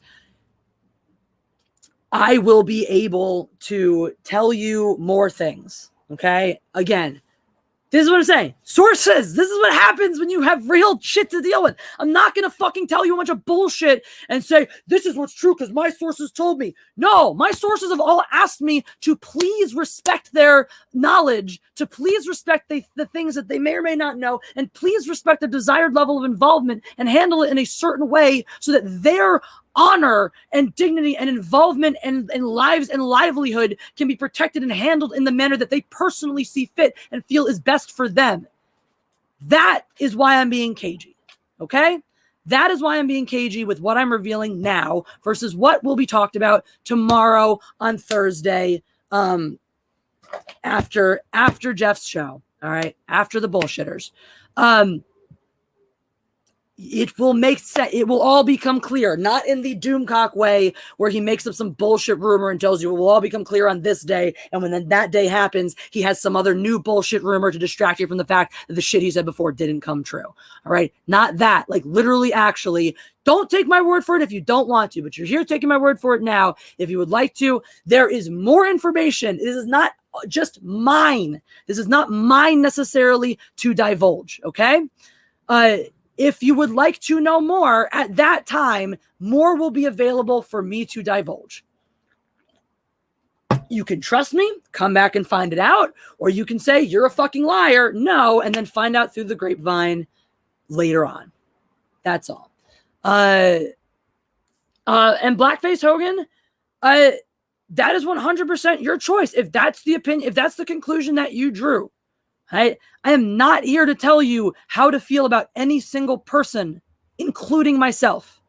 I cannot make you like people you don't like, whether or not I like them. I love Mecca. That's not changing.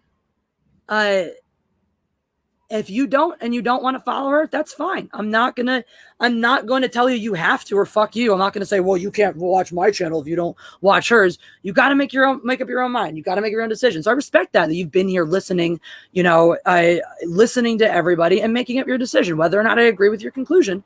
100% respect. Andy McCallum's here. Sweet Pea's like rival. Too bad you can't do anything about it on here, because the only way you can show your love and support on YouTube is deep packets.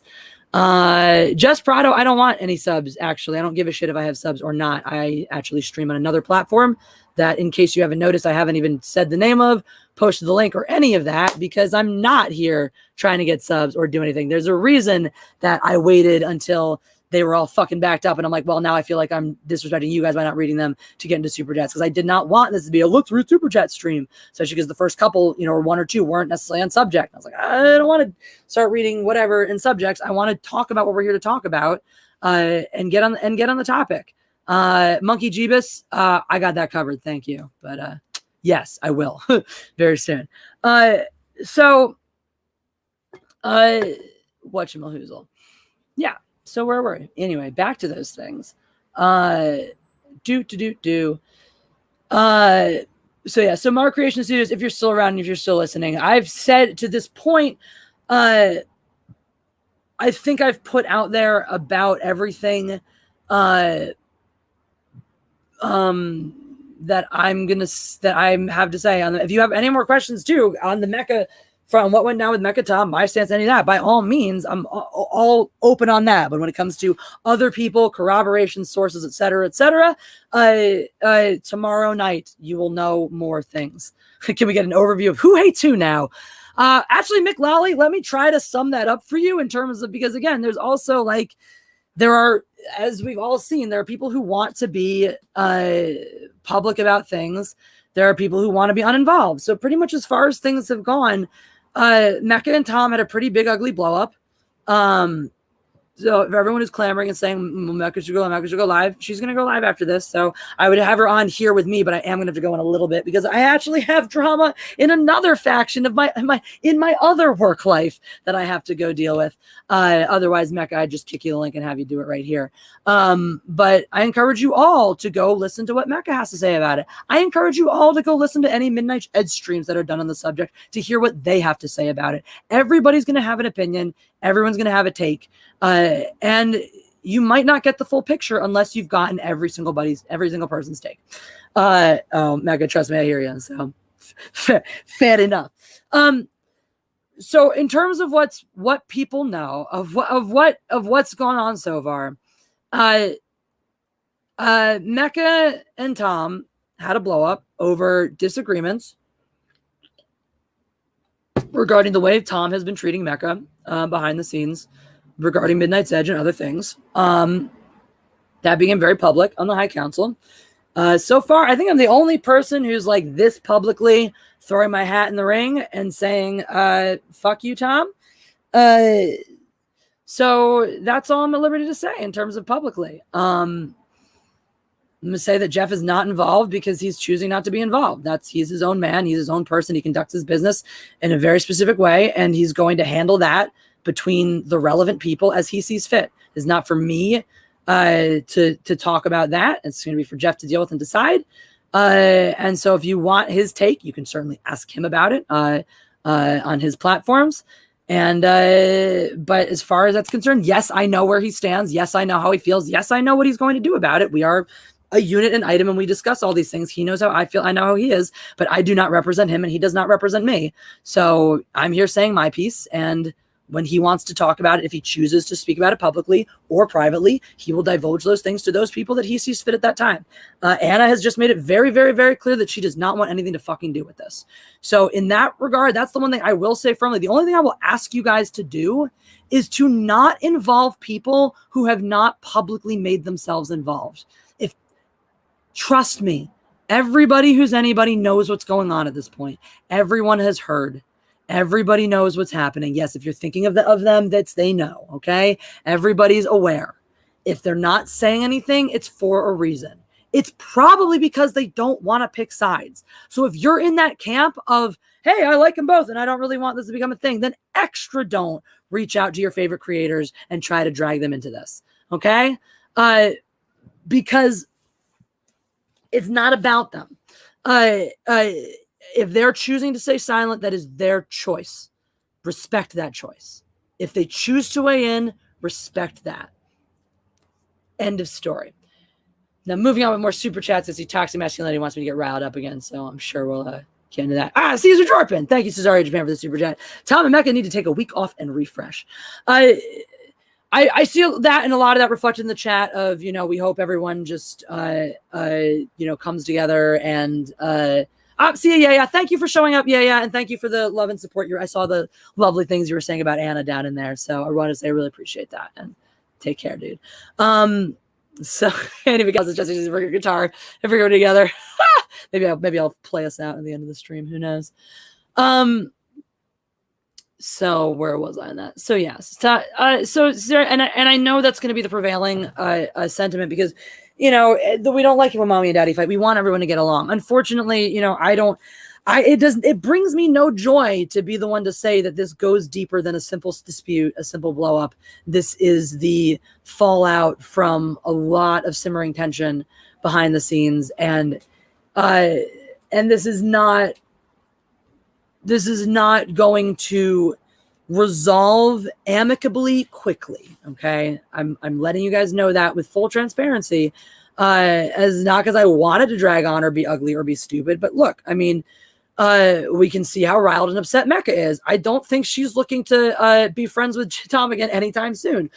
We can see how riled up Tom is. Tom doesn't think he did anything wrong at all. So I don't think he's really looking to apologize to Mecca anytime soon. And those things being the case, it's fucking Israel and Palestine right now. I don't think we can expect things to cool off anytime soon because the parties involved are too. The metaphor is actually is really, really bizarrely appropriate in this case. Some people are going to feel really strongly that one person is right and the other one's right. Some people are going to feel like it's complicated and there's right and wrong on both sides. Yeah,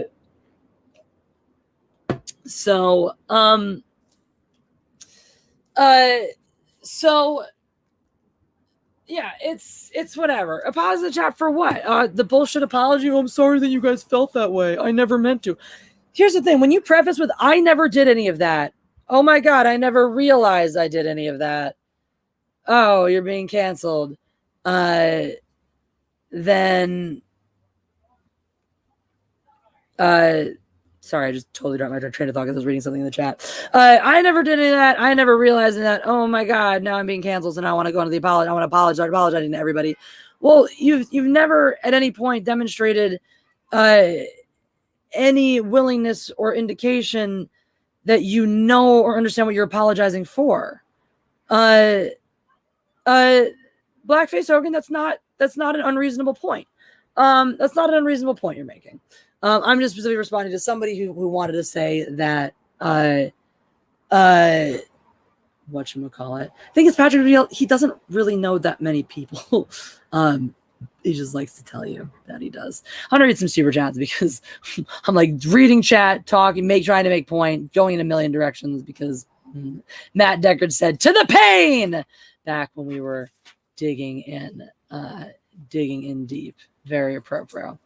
Very appropriate. I was taking a bubble bath and I feel so much better now. Good for you, toxic masculinity. I feel so much better now that you're here.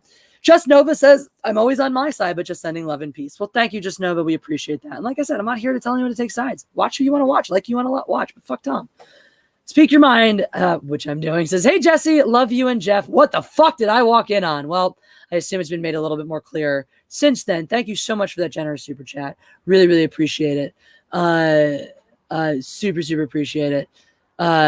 Sweepy says, I stand with the guy who said something about Ryan Gannell's forehead. I stand with anyone who said anything about Ryan Gannell's fucked up beard that makes him look like Ryan Johnson.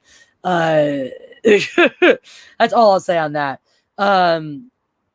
Hargrave says, we need to acknowledge Zack Snyder is a piece of shit. He openly, in an article, mocks Snyder fans. If you still like Snyder, you're basically a fucking Raylo at this point.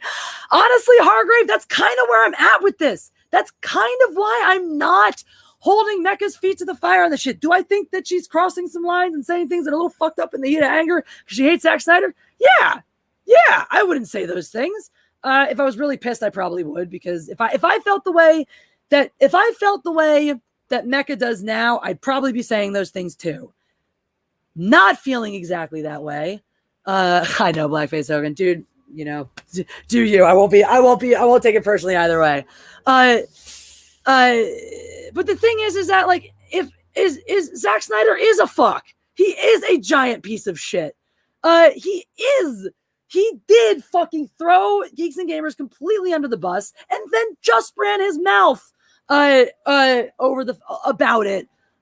Just fucking ran his mouth about it again, about how fucking of an easy mark his fucking fans are, specifically the Geeks and Gamers, people who raise that fucking money, mocking they were an easy mark. It was fun to get them riled up. And because there's like a few of them are too fucking starstruck by the fact that Zack Snyder talked to me to get their heads out of their asses. Yeah, they're running around still fucking defending him. But you know what? He is a fucking piece of shit. So don't act even if you think what Mecca's saying is fucked up, it's fucked up that she's saying this about some guy who's a giant asshole. It's fucked up that she's saying this about some Hollywood douchebag. I hear the way you guys talk. Y'all say the worst, most vile shit about Hollywood douchebags all the time. I have been made very uncomfortable by the number of pedophilia comments made about people in Hollywood with absolutely zero substantiation. I don't like it when that happens. I personally don't do it, period, ever. But you know what? When people do it and when people say it, what do? I make this face and I don't acknowledge it. So when my friend does it and says it, I'm going to treat it the same way. I'm going to treat it with the same respect I treat someone else. I'm not going to sit here and start yelling and screaming at her about, oh, you did this or said this thing that I think isn't cool or whatever. No, you said some shit. All right, the pedo shit, I don't like that, because I don't think that's a thing that we should be saying without proof, because now it's not people making jokes anymore. And I get that Mecca's joke. The thing is, I get Mecca's joke. I get she's making a joke because she's being shitty about Zack Snyder. That's also part of why I'm not being bothered or upset about it, because Mecca is clearly making a joke, whereas I've heard tons of people make legitimate accusations, baseless accusations about literally anyone in Hollywood because they're all pedophiles. If you're going to get butthurt about Mecca, doing that, then I don't fucking ever want to hear it. Ever. Fucking ever. In fact, I'm going to start doing that. The next time I hear somebody go, well, that guy's probably a pedo because Hollywood, I'm going to fucking call them out. I'm going to say, hey, when this shit went down with Mecca, were you one of the people in my chat getting pissed at her for the pedo comment she made? You were? Fuck you, you fucking hypocrite. End of story. Yes, he did throw them under the bus. Movie Blocks production. He went behind. He organized. This is not like he just guessed it. He organized a stream with them. He went with the administrators of this channel and organized a stream with them. And then came on and fucking smeared their name to the fucking mud when they were trying to do something nice for him that he greenlit and said yay and wanted to be a fucking part of.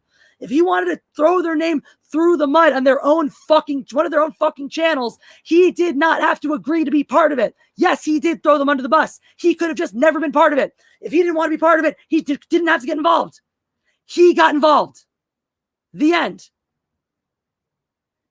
Movie Blocks. Lethal Lightning is not the person who set this up. Lethal Lightning is not the person who was on the phone with fucking Zack Snyder setting this shit up.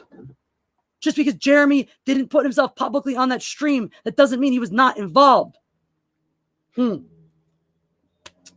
thank you, Hargrave. Fuck Zack Snyder. I don't give a shit. Like, this is what's baffling my mind about this. Is like, so much shit, so much drama in this community is people dying on the hill of Zack Snyder. He is a Hollywood fuck. Why is everyone dying on the hill to defend him and his honor and his fucking fifis? If Mecca had said this shit about Ryan Johnson, would everyone have been this much up in arms about it? Be fucking honest with yourselves. Even if some part of you would have gone, well, that's fucked up, would you have been more okay if it was directed at Ryan fucking Johnson? Movie Box, I don't particularly, I think they set themselves up for what happened to them with that by not handling that well at all, by not being aware enough to know what they were getting themselves into with that shit show. And so I'm not making excuses or defending Geeks and Gamers and saying they're totally innocent and, you know, wonderful people and any of that stuff. Jeremy's a good personal friend of mine. I would never say anything disparaging about his character. But in this particular instance, I just never have put myself in that situation to begin with. But they did. And Zack Snyder did them dirty. And I'm not going to defend their choices to want to simp for Zack Snyder. And I'm also not going to defend fucking Zack Snyder being a shit to them. If you're a shit to someone I don't like, that doesn't speak any better of your character. Like, oh, I don't like that person, but you were a shit to them for no reason. That still means you were a shit for them for no reason. So I don't like that person. And now I also don't like you. This enemy of my enemy is my friend bullshit only goes so far. So, oh my God, Patrick McNeil. Jeff, I got to read this one for you. Now I'll let him say out of it. Uche always Def wants to be uninvolved. No involved.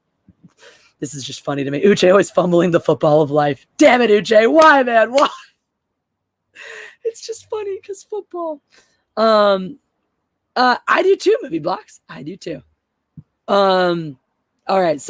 Chris Daly is actually going this time. Well, good for you. I'm glad you think so. Thank you for adding your comment to the algorithm. Peace out, bro. Andy McCallum says, I hate this drama. I stand with Jesse and Anna. Thank you. Thank you, Andy McCallum. I appreciate you. You know, I stand with you. I am, you're one of my people. You're one of my core mindless mob people. We gotta get you an official mindless mob title. You deserve one at this point.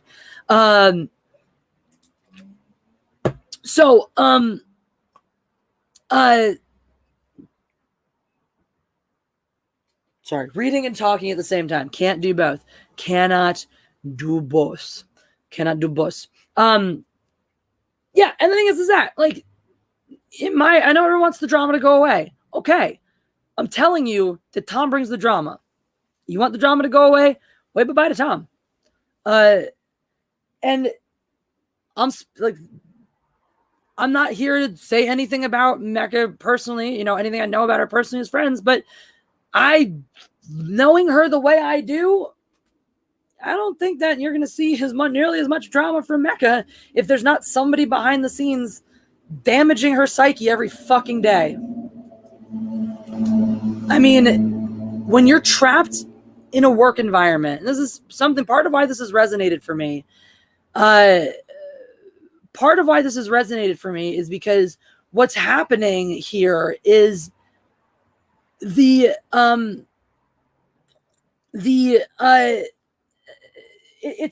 becomes employee abuse. It becomes people are being forced to take abuse and roll over and accept it because they don't have an option.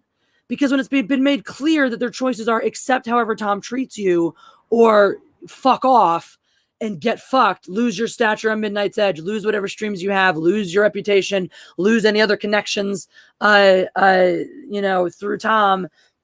If you don't do things his way, or do things fucking his way, that's a really shitty spot for some people to be in. Especially people who, may feel like a lot of their exposure comes to that, who may feel like that's a big part of what they do, of their brand, of where their audience comes from. And so when you're put in the situation of feeling like you're being horrifically mistreated, but speaking up will make you lose this. I mean, exactly, as someone was saying in the chat, you saw the tension, you saw it mounting. The outcome was the same either way, get bullied in private or slandered in public. And she waited as long as she goddamn could, getting bullied in private. And it was always, it was always going to be what it is. I don't I have been in the situation that Mecca's been in, where she's being mistreated by somebody who has authority over you, who has control over your ability to rise in your community, in multiple situations. And it is uncomfortable and it is shitty. And in those situations, I've often run my mouth in ways that I have later regretted. But part of that is maybe I have too much sympathy. Maybe I have more sympathy than I quote should. Maybe I don't have the objective perspective I should in the situation. But that's my stance. That's where I'm coming from. David Jensen said, "What the fuck happened? Where did my super text go? What the fuck happened with Mecha Nerdrotic and Midnight's Edge?" Well, David Jensen, since you've been here for quite a while now, I'm sure at some point that's become clear. Gypsy Warrior, in this instance, there is actually quite a large body of evidence behind what she's saying about the way she's been treated. There's a humongous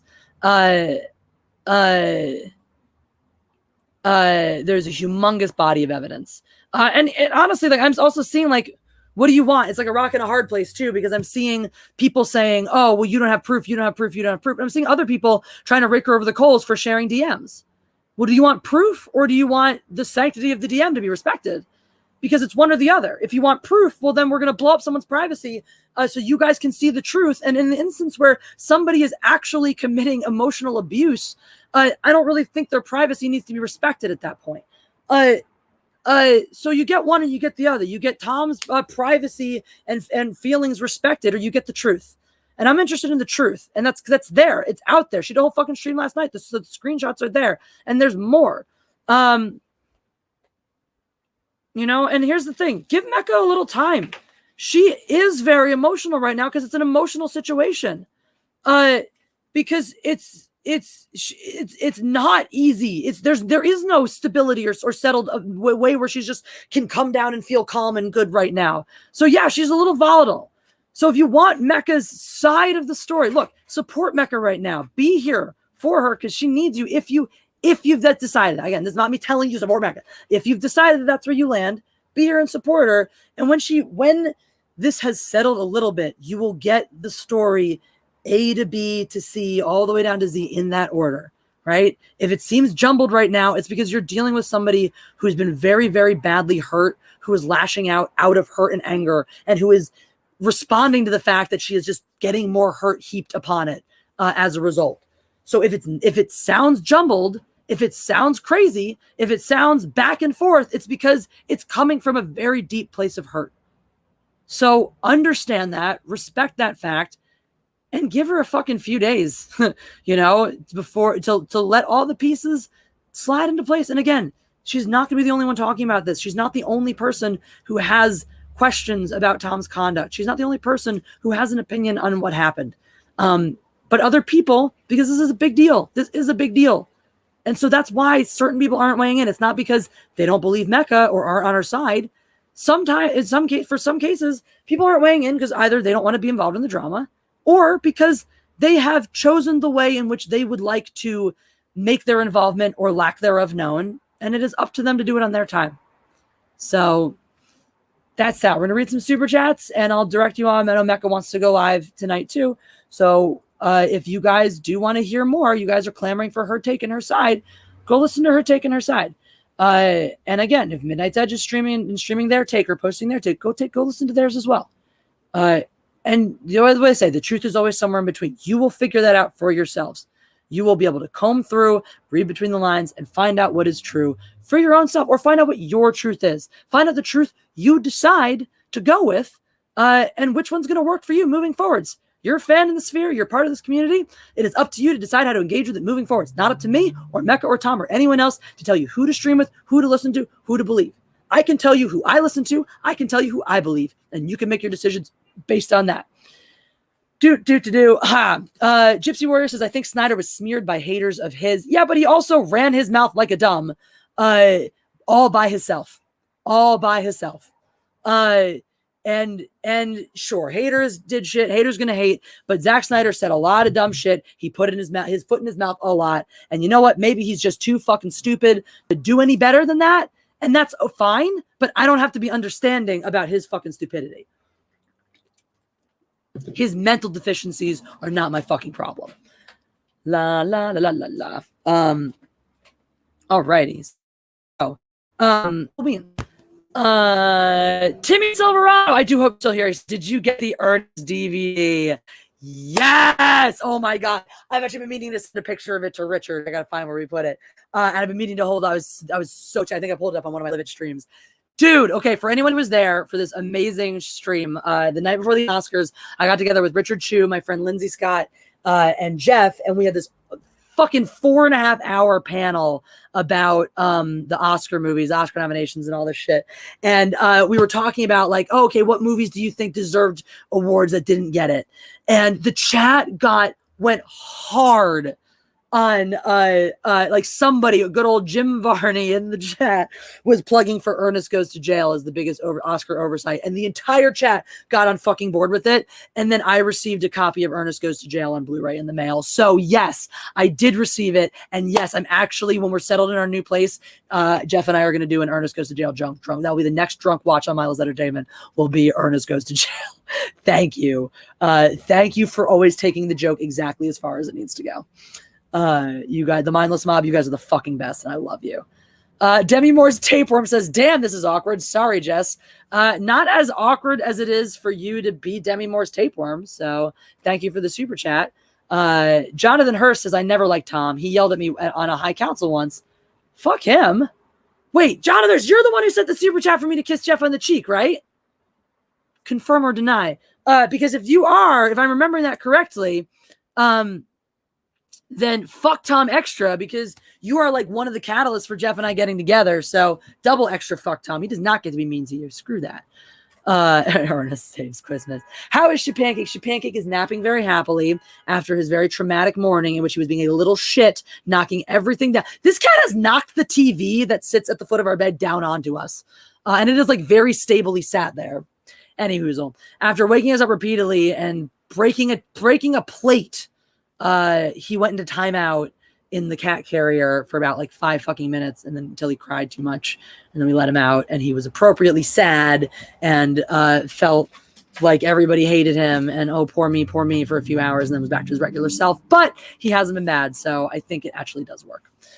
I think the little punishments, he takes them very, very personally. I feel terrible, but he does ultimately respond well. Sorry to whoever was asking about the pancake. Anyhoozle. Do. Fo Chung Esquire says, okay, I'm here. What happened? Well, you've been filled in appropriately now. I've seen you've jumped in a little bit more. Thank you so much for the super chat. Macy Van Dusen. I think we actually might be able to pull these up now over on here. Let's see. Nope, not yet. Close. Klaus. Macy Van Dusen. Thank you so much for the super chat. Holy cow, just dropped in, sending support. Love you, Jesse and Jeff. Have a great evening. Please give the kitties good rub downs. Okay, you got it, Macy. The cats have been getting so much love because I think Jane has a really thick undercoat, and so when he grooms that off, then he gets hairballs and gets stuffed up. So I got this nice couple of good grooming brushes. The cats have been getting groomed a ton, so they're getting lots of love. Thanks for always being concerned about the little fur balls, Macy. Xenomorph Skull Hunter 79 says Doomcock has crap rumors, but he seems to have a good track record. It's not like he's Mike Zero. Lol. I sense some sarcasm, Xenomorph Skull Hunter 79. I sense some sarcasm. Jun Wong says, I trust Jesse. Well, thank you, Jun Wong. I appreciate that. I will tell you that I always shoot you straight. I always tell you what my truth is. If I'm telling it to you, it's because I believe it is true. I'm not trying to spin it. I'm not trying to cover it up. I'm not trying to do anything else about it. If I say it, it's because I believe it is true. Am I going to be right 1,000% of the time? No. If it's a matter of opinion, then it doesn't matter one way or the other about being right. It's going to be up to you to do it. But I'm not going to give you spin. I'm going to give you fucking what I feel, how I feel. End of story. What you actually believe is true is irrelevant. What actually is true, though, this is Zen's. Well, what I'm saying is, on a matter of fact, I will I will find out the truth to my best of my ability, and I will give you that truth. On a matter of opinion, I will give you my personal belief. End of story. That's it. That's what I'm saying. On a matter of fact, I will give you what I understand to be the purely, that's Lando, Jonathan Hurst, that was Lando, the purely unadulterated truth when it comes to matters of fact. When it comes to matters of opinion, I will give you unadulteratedly my opinion. Do. So thank you, Jen Wong, for trusting me. Philip Abuni, thank you for the super chats. Palette cleanser. I uploaded 3 work in progress pics on the pink bits I was working on yesterday. Ooh la la. Phil, if I have a second at the end of the stream, I might pull those up for the chat. It's for everyone to see. If not, it's Phil. Leather. I haven't. I followed you, so I'll put it up and let you guys know. He makes these really cool leather pieces. You want to just put up. Why am I thinking about this? I should just do it. Instagram.com/Phil. No. Phil the leather guy. There you go. Very obvious and easy. Okay, so look up Phil the leather guy and go check out his awesome leather purses because they're fun. Randy Seymour, the shorthand of my thoughts are that Mecca got real dirty by Tom. Tom is an asshole who meddles in everybody's channel and everybody's business, and I don't think that his way of doing business has a place in our community.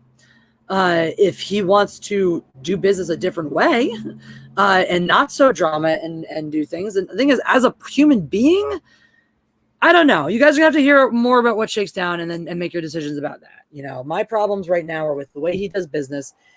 He's very disrespectful to creators who disagree with him. He's very disrespectful to people who could put out content that disagrees with the Midnight's Edge take. And he steamrolls and talks over people who do that to try to make his point.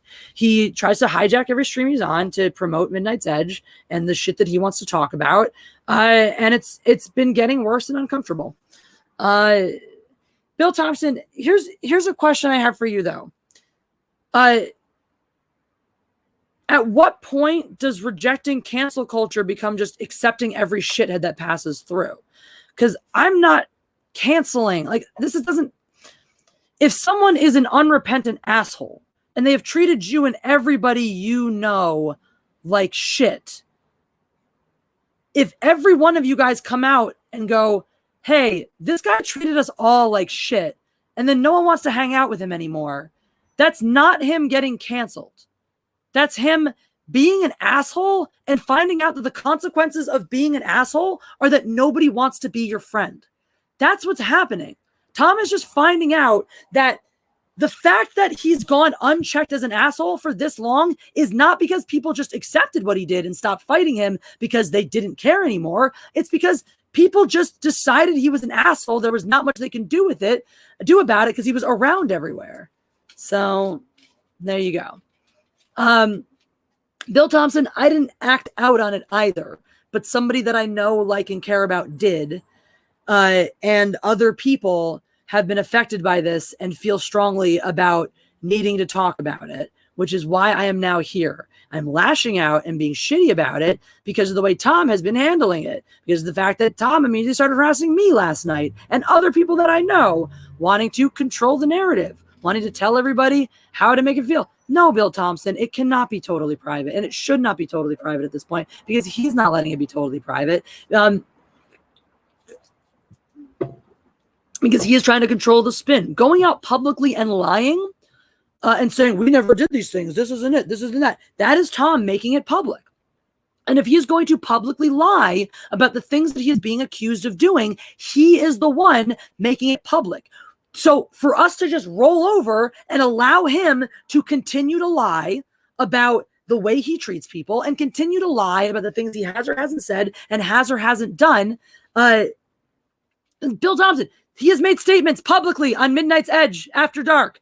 The Midnight's Edge main Twitter page has made a public statement on this. They are involved. They are publicly involved. They have Mecca made their tension public.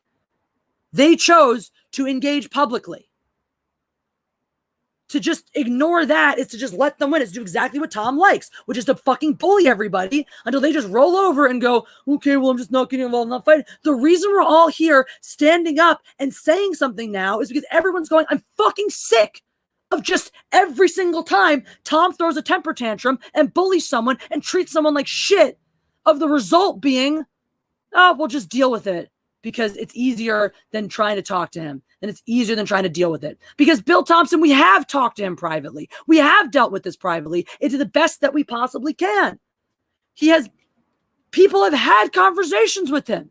He doesn't listen. He just comes in here and lies about what has been said and not. We talk to him privately. He comes into my chat and lies and says, I haven't been talking to anybody. I haven't been DMing anybody. I know people have been coming to me, telling me, why the fuck is Tom DMing me, dragging me into this bullshit? And he's coming in here lying in my chat about it. I'm not making this public. If Tom wants to lie to try to smooth this over, that's fine. That's not the community I want to be a part of. If it's so much more important to you to have unity and let somebody run around treating everyone else like shit because he can't handle having his opinion or his take challenged or disagree with, it's better. We're all better off rolling over and letting him treat us like shit. That's not us fucking canceling him. That's not us going out and making it public. That's us saying enough is a fucking enough. That's me saying I'm not going to let him lie to control the narrative. Toxic masculinity, there are tons of screenshots. Mecca has been sharing them. I will go back and see if I have any additional ones. Other people, more things will be coming to light as I continue to say. More things will be coming to life. Bill Thompson, where is Tom? On his own fucking channel. If somebody, let's say my business wasn't a YouTube channel. Let's say my business was, I don't know, a fencing club. And another fencing coach that I worked with, that I used to have a good working relationship with. Let's say we had like a sister club model where we had our separate clubs. We worked together. We did things together. It was cool. And then we had a fucking falling out. And we didn't want to have anything to do with each other anymore. Would you expect me to invite him into my business to talk to my clients about his side of the story? Or would you expect me to handle my shit by coming to my people on my channel on my stream and telling you how I feel about it, how I want to handle my shit? No, Tom does not get a platform on this channel because Tom's MO is to steamroll people, to talk over them, and to lie. And I will not allow Tom to come lie on my channel. Tom's channel, Tom has access to 2 channels, one of which is bigger than mine. I don't know about Midnight's Edge After Dark. It is now. So possibly 2 that are bigger than mine. So when he has access to a bigger platform, where is the logic in saying I'm canceling him by not giving him space on my platform? I'm canceling him by not allowing him to come onto my fucking channel, when he has a bigger fucking platform that he can get on and say whatever the fuck he wants. And so tell me, when he does that, Bill Thompson, are you going to be over in his chat screaming and yelling and crying about why haven't I been let on to speak my piece? Are you going to be throwing as much of a stink as to why hasn't Mecca been invited onto that channel to say her side, and why haven't I been not invited on to say my side? Because if you're not, then I don't want to fucking hear it. Mecca streamed last night about this. She's going to stream again about this. Tom is tweeting about it. Tom, I'm sure, will stream about it at some point. You can go and talk to them on their platforms and get the story from them there.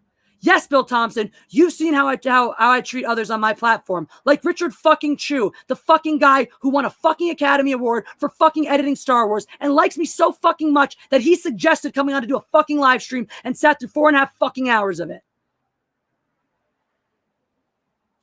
That's my character reference.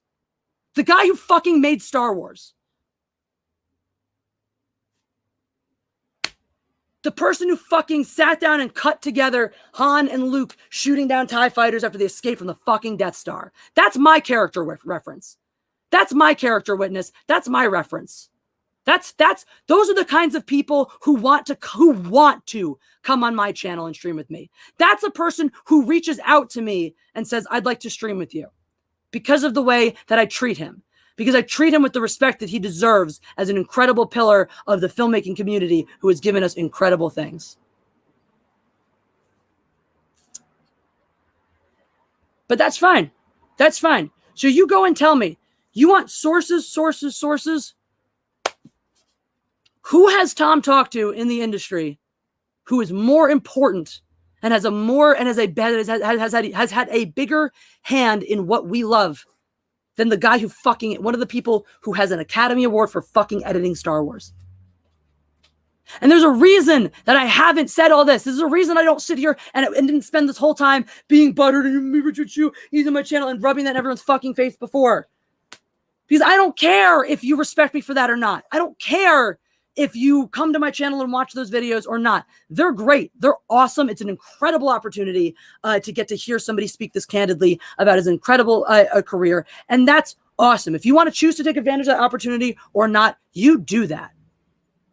But the fact is, I am here existing in this community doing public live streams for you to see. This is not hearsay. This is not a made up or bullshit. You can see the quality of people that I stream with. You can compare that to the quality of guests he has on his show. Has he ever had a guest of that caliber? You know what one of his incredibly impressive guests is? Cameron. Cameron, who's somebody who is becoming a staple of this community. He's not here because Tom has some magical special connection to Cameron fucking Pasha. Cameron is here because he loves what this community does. Because he loves the stuff we make. And because he is happy and excited to be involved in it with us. Not because Tom allows him to be or invited him to be or made this wonderful connection. In fact, I think the way that Tom talks about that, I personally think the way that Tom acts like Cameron is this exclusive contact that only he has access to is part of why Cameron is frustrated that more people don't invite him on their streams. So, no division, Bill. I got no problem with anybody but Tom. That's not promoting division. You are conflating promoting division with rolling over and accepting bullshit.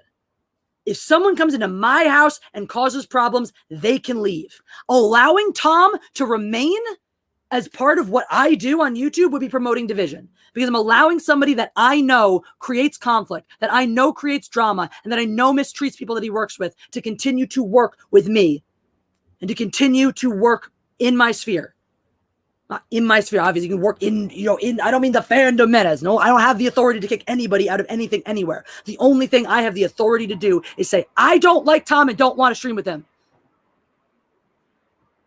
Bill Thompson, I already dealt with Tom privately. I have dealt with Tom privately in the past.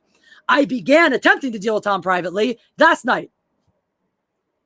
Doesn't go anywhere. Bill Thompson, you don't get to decide if it's a big deal or not. If you have a problem with how I feel about this, go away. If you don't think it's a big deal, stop caring. Obviously, it's a big deal to me. And if you had your fucking ears open, you would understand part of why it's a big deal to me is because I know more about the situation than I am discussing. And you soon will know more about, no, Bill, you don't get to decide if it's a big deal to me or not. You get to decide if it's a big fucking deal to you or not. You don't get to decide if I care about it, or if it matters to me, or if it matters to Mecca, or if it matters to anybody else involved, or if it matters to anybody else in this chat or the community. You only get to decide if it's a big deal to you. So if it is not a big deal to you, shut the fuck up. Because plenty of other people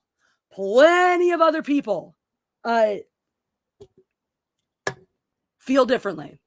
You can decide what you want. And that's it. Because I am done giving you the floor. You've said your piece. You have made it clear that you have already decided how you feel and that you are not interested in listening to anybody else's perspective. Because I, unbeknownst to you, have already listened to everyone's perspective. Swinging Cod, you don't get to decide anything ever.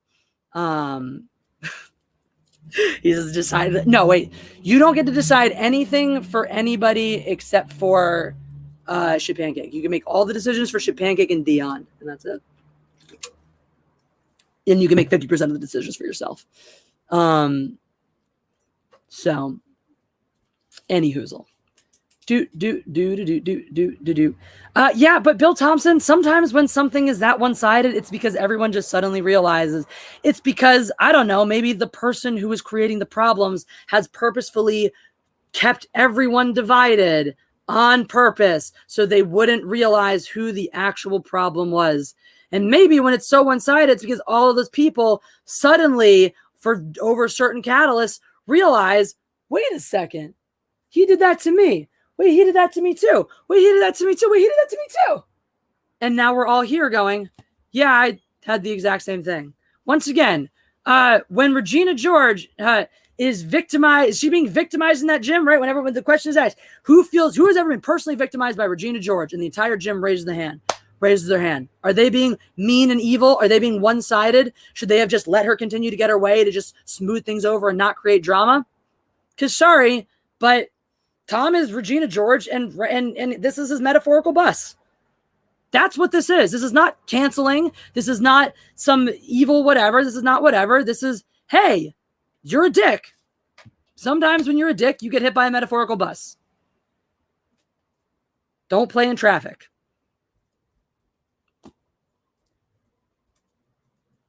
And here's the thing.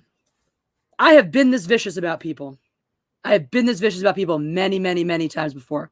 The only difference between the way I'm talking about this now, the way you guys respond to the way I'm talking about this now, and then is the fact that you are more intimate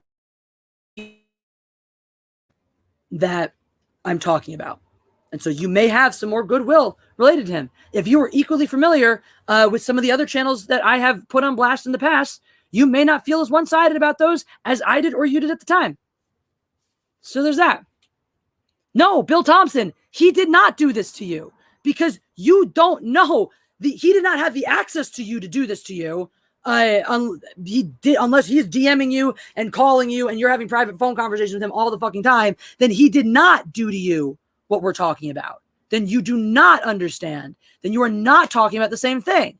Then whatever he did to you, I'm sorry and that sucks, but it's not what we're talking about. Great. So then what are you doing? Because if you're somebody who he did horrible things to and you're just sitting here trying to defend him and whatnot, and you've put up a fake name. So if you're telling me you put up a fake name to come in here to defend Tom, or are you just Tom? Is that it? Or are you just Tom? All right. Bill Thompson's probably just Tom. Cool. I have decided that Bill Thompson is Tom, and as such, I'm going to not pay attention anymore. So thank you for giving that away. Thank you, because I actually thought you were just one of these head up your ass fans. But cool, you're just a Tom Shadow account. Cool, got it. Great. Otherwise, here's the thing: you are here under a pseudonym, saying I had the same problem with, but I handled it privately and everything was fine. But I won't tell you about it because I'm not going to handle it publicly. Well, then you don't. What you're saying doesn't mean shit. What you're saying doesn't mean shit. Then you should have kept it private. If you want to come in here on your fucking pedestal, like this is like you want cake or eat it too. If you're so fucking proud of yourself for having kept it private, you should have kept it private because it's not private anymore, Bill Thompson. You're out here running your mouth about it. That you have beef with Tom, but you won't say who you are or whatever. You're going to hide your identity. You're going to hide who you are and come and run your mouth about it privately. So, okay, great. Thank you for making your beef with Tom public, but being way too much of a coward to reveal who you actually are. Cool. Thank you. That's great. Good for you. I'm proud of you. That Casey fan says Gilbert Gottfried voiced a parrot in Aladdin. Smiles. That he did. Thank you for that. Debbie Moore Saber says it's not awkward. I love MILFs. Then you're living the good life. Xenomorph Skull Hunter 79 says, no, I'm saying that Doomcock has been right in the past. Mike Zero, not so much. Yeah, that's fair. But also, I think Doomcock, in my experience, has only been right on things that have been public information. So everything that I've seen him be right on has been public information, and everybody already knew that. I have yet to see him break any news that was unique to his channel. If I'm wrong, show me. But took a casual interest when I started to smell something rotten there, and I have yet to find any examples where he actually broke a story, where he was actually the one to break a story. I have broke more impressive stories than he has. I will point you to them if you want to know. Swinging Cod, tell us how you really feel, Jesse. Yes. Xenomorph Skullhunter says, this chat has become an impromptu meant to offend, so if you're offended, good. You goddamn right it is, Xenomorph Skullhunter. 79, and thank you for being a bro. You deserve a Kiwi Farms thread. I should know what Kiwi Farms is, but I'm spacing in the moment, but thank you. Bill Thompson, with that, you and I completely agree. However, Tom is the person responsible for promoting cancel culture in our community, right? Last thing I'll say about it. What is cancel culture? Where does that come from? What's SJW behavior? It's the desire to control the narrative. It's the desire to have one unified talking point, one unified perspective, one unified front so that nobody else, so that dissent can't touch us, so that we can't dissent doesn't matter, so that dissent can't affect us because we all agree. And so the dissent just means you're wrong and bad and evil. That's SJW. And that is the world that Tom has been trying to build around himself and around his channel. Is a world in which if you disagree with his take or the Midnight's Edge official take, you are punished, you are pressured to conform, or you are outed. That's the culture he wants to create. That is social justice culture. It has no place in the fandom menace. That's the problem. So if you don't like cancel culture, if you don't like social justice behavior, if you don't like people trying to control the narrative or tell other people how to think or what to say, then you don't like Tom. And that's all I can tell you. That's the truth. That is the truth. You can take it or leave it. You can believe it or not, but it is the truth, and you can find it out your own way, or you can never. You can continue on blissfully, happily believing whatever the fuck you want to believe. Well, Bill Thompson, I invite you to come back tomorrow then for your proof. Deano, thank you so much for the super sticker. Woo! Oh, it's a fist bump pair. Thank you, Deano. You always give I always love your super stickers because you always give like one of the fun little uplifting animations, like the cheap eating or the pear and the whatnots. And on that note, it's a good note to end on. Thanks for the fist bump, Deano. Thank you for everybody who came here and listened. Whether or not you agreed, whether or not you, whatever your takeaway is, thank you for listening. Thank you for taking the time. And listen to everybody's take. Make your own mind up. I'm here. I ain't going nowhere. I'm not telling you who to listen to, who to like, what to do. I stand with Mecca. She's my friend. I think what happened to her is fucked up. I can look past some of the ways she has lashed out even because I believe it is justified based on the way she's been treated. And if you want to know more about that, again, if you want to know more about why I feel that Tom is getting exactly what he deserves and no more, then just stick around because we'll talk about it. No, Mark S. So let me be clear. This wasn't like this is a preview and tomorrow night we're just going to go more. Jonathan Hurst, your second super chat. I don't know. Let me go back and check. I don't remember seeing it, but I could have missed it.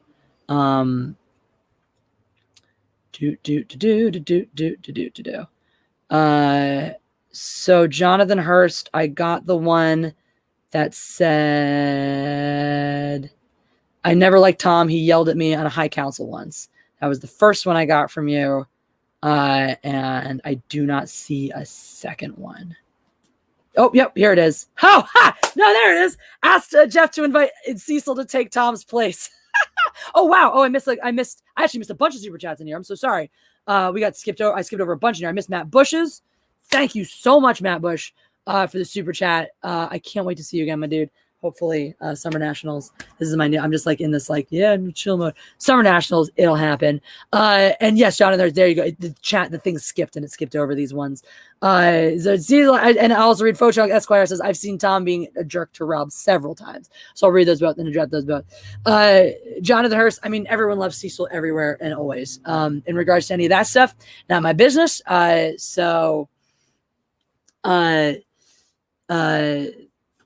But hey, who can say no to more Cecil? And then in regards to Fochong Esquire, I've seen Tom being a jerk to Rob several times. I too have witnessed Tom treat Rob in ways that I don't agree with and that I don't think are right. That's Rob's business. It's up to Rob to stand up for himself if he wants to. But I personally will attest to the fact that I have witnessed Tom treat Rob in ways that I don't think are appropriate.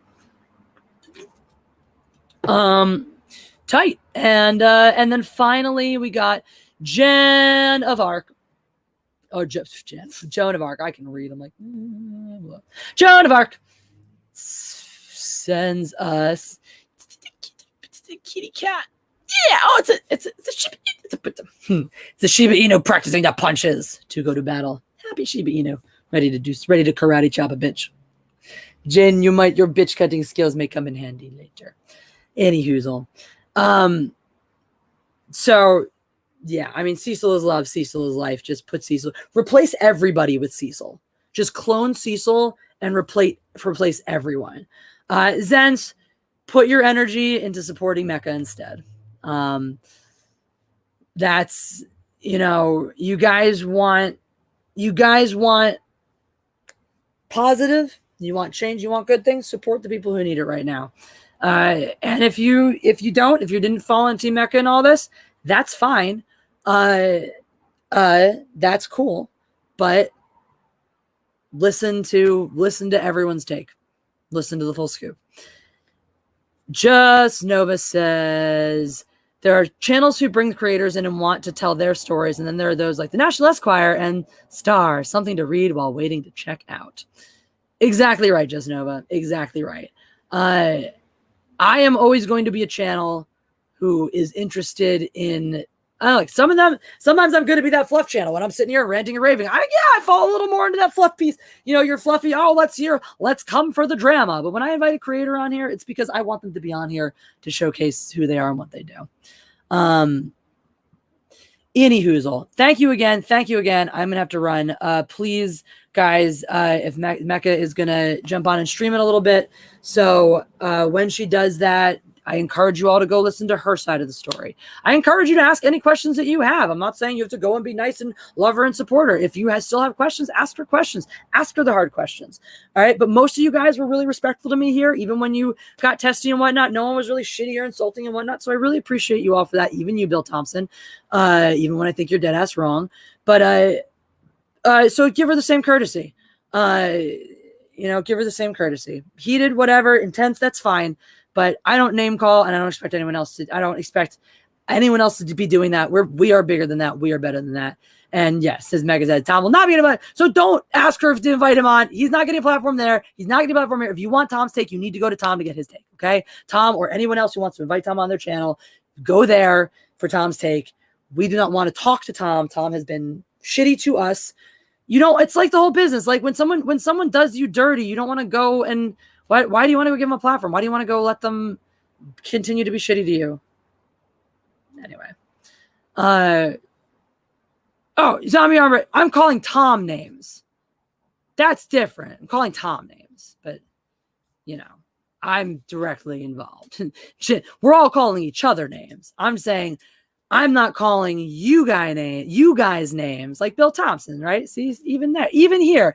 And I love this stuff. After all the yelling and screaming and whatevers and the shittiness, he says, love you, Jesse. Just try to be as rational as possible. Thank you. And I appreciate that after all the things, your perspective, my perspective, we don't necessarily see eye to eye, that you're still willing to say, hey, I don't hate you. I don't dislike you. I just don't see you. I don't agree with you on this take. And you don't have to. And the thing is, I really appreciate when you guys, and I know I keep saying the actual last thing, I appreciate more than you know. Even if I yell and scream and all that stuff, I appreciate more than you know when you guys are willing to come in here and go toe to toe with me and fight me on this shit and not back down. Because even if I don't agree with you. And even though I don't end up seeing eye to eye to you, I do always consider what you say.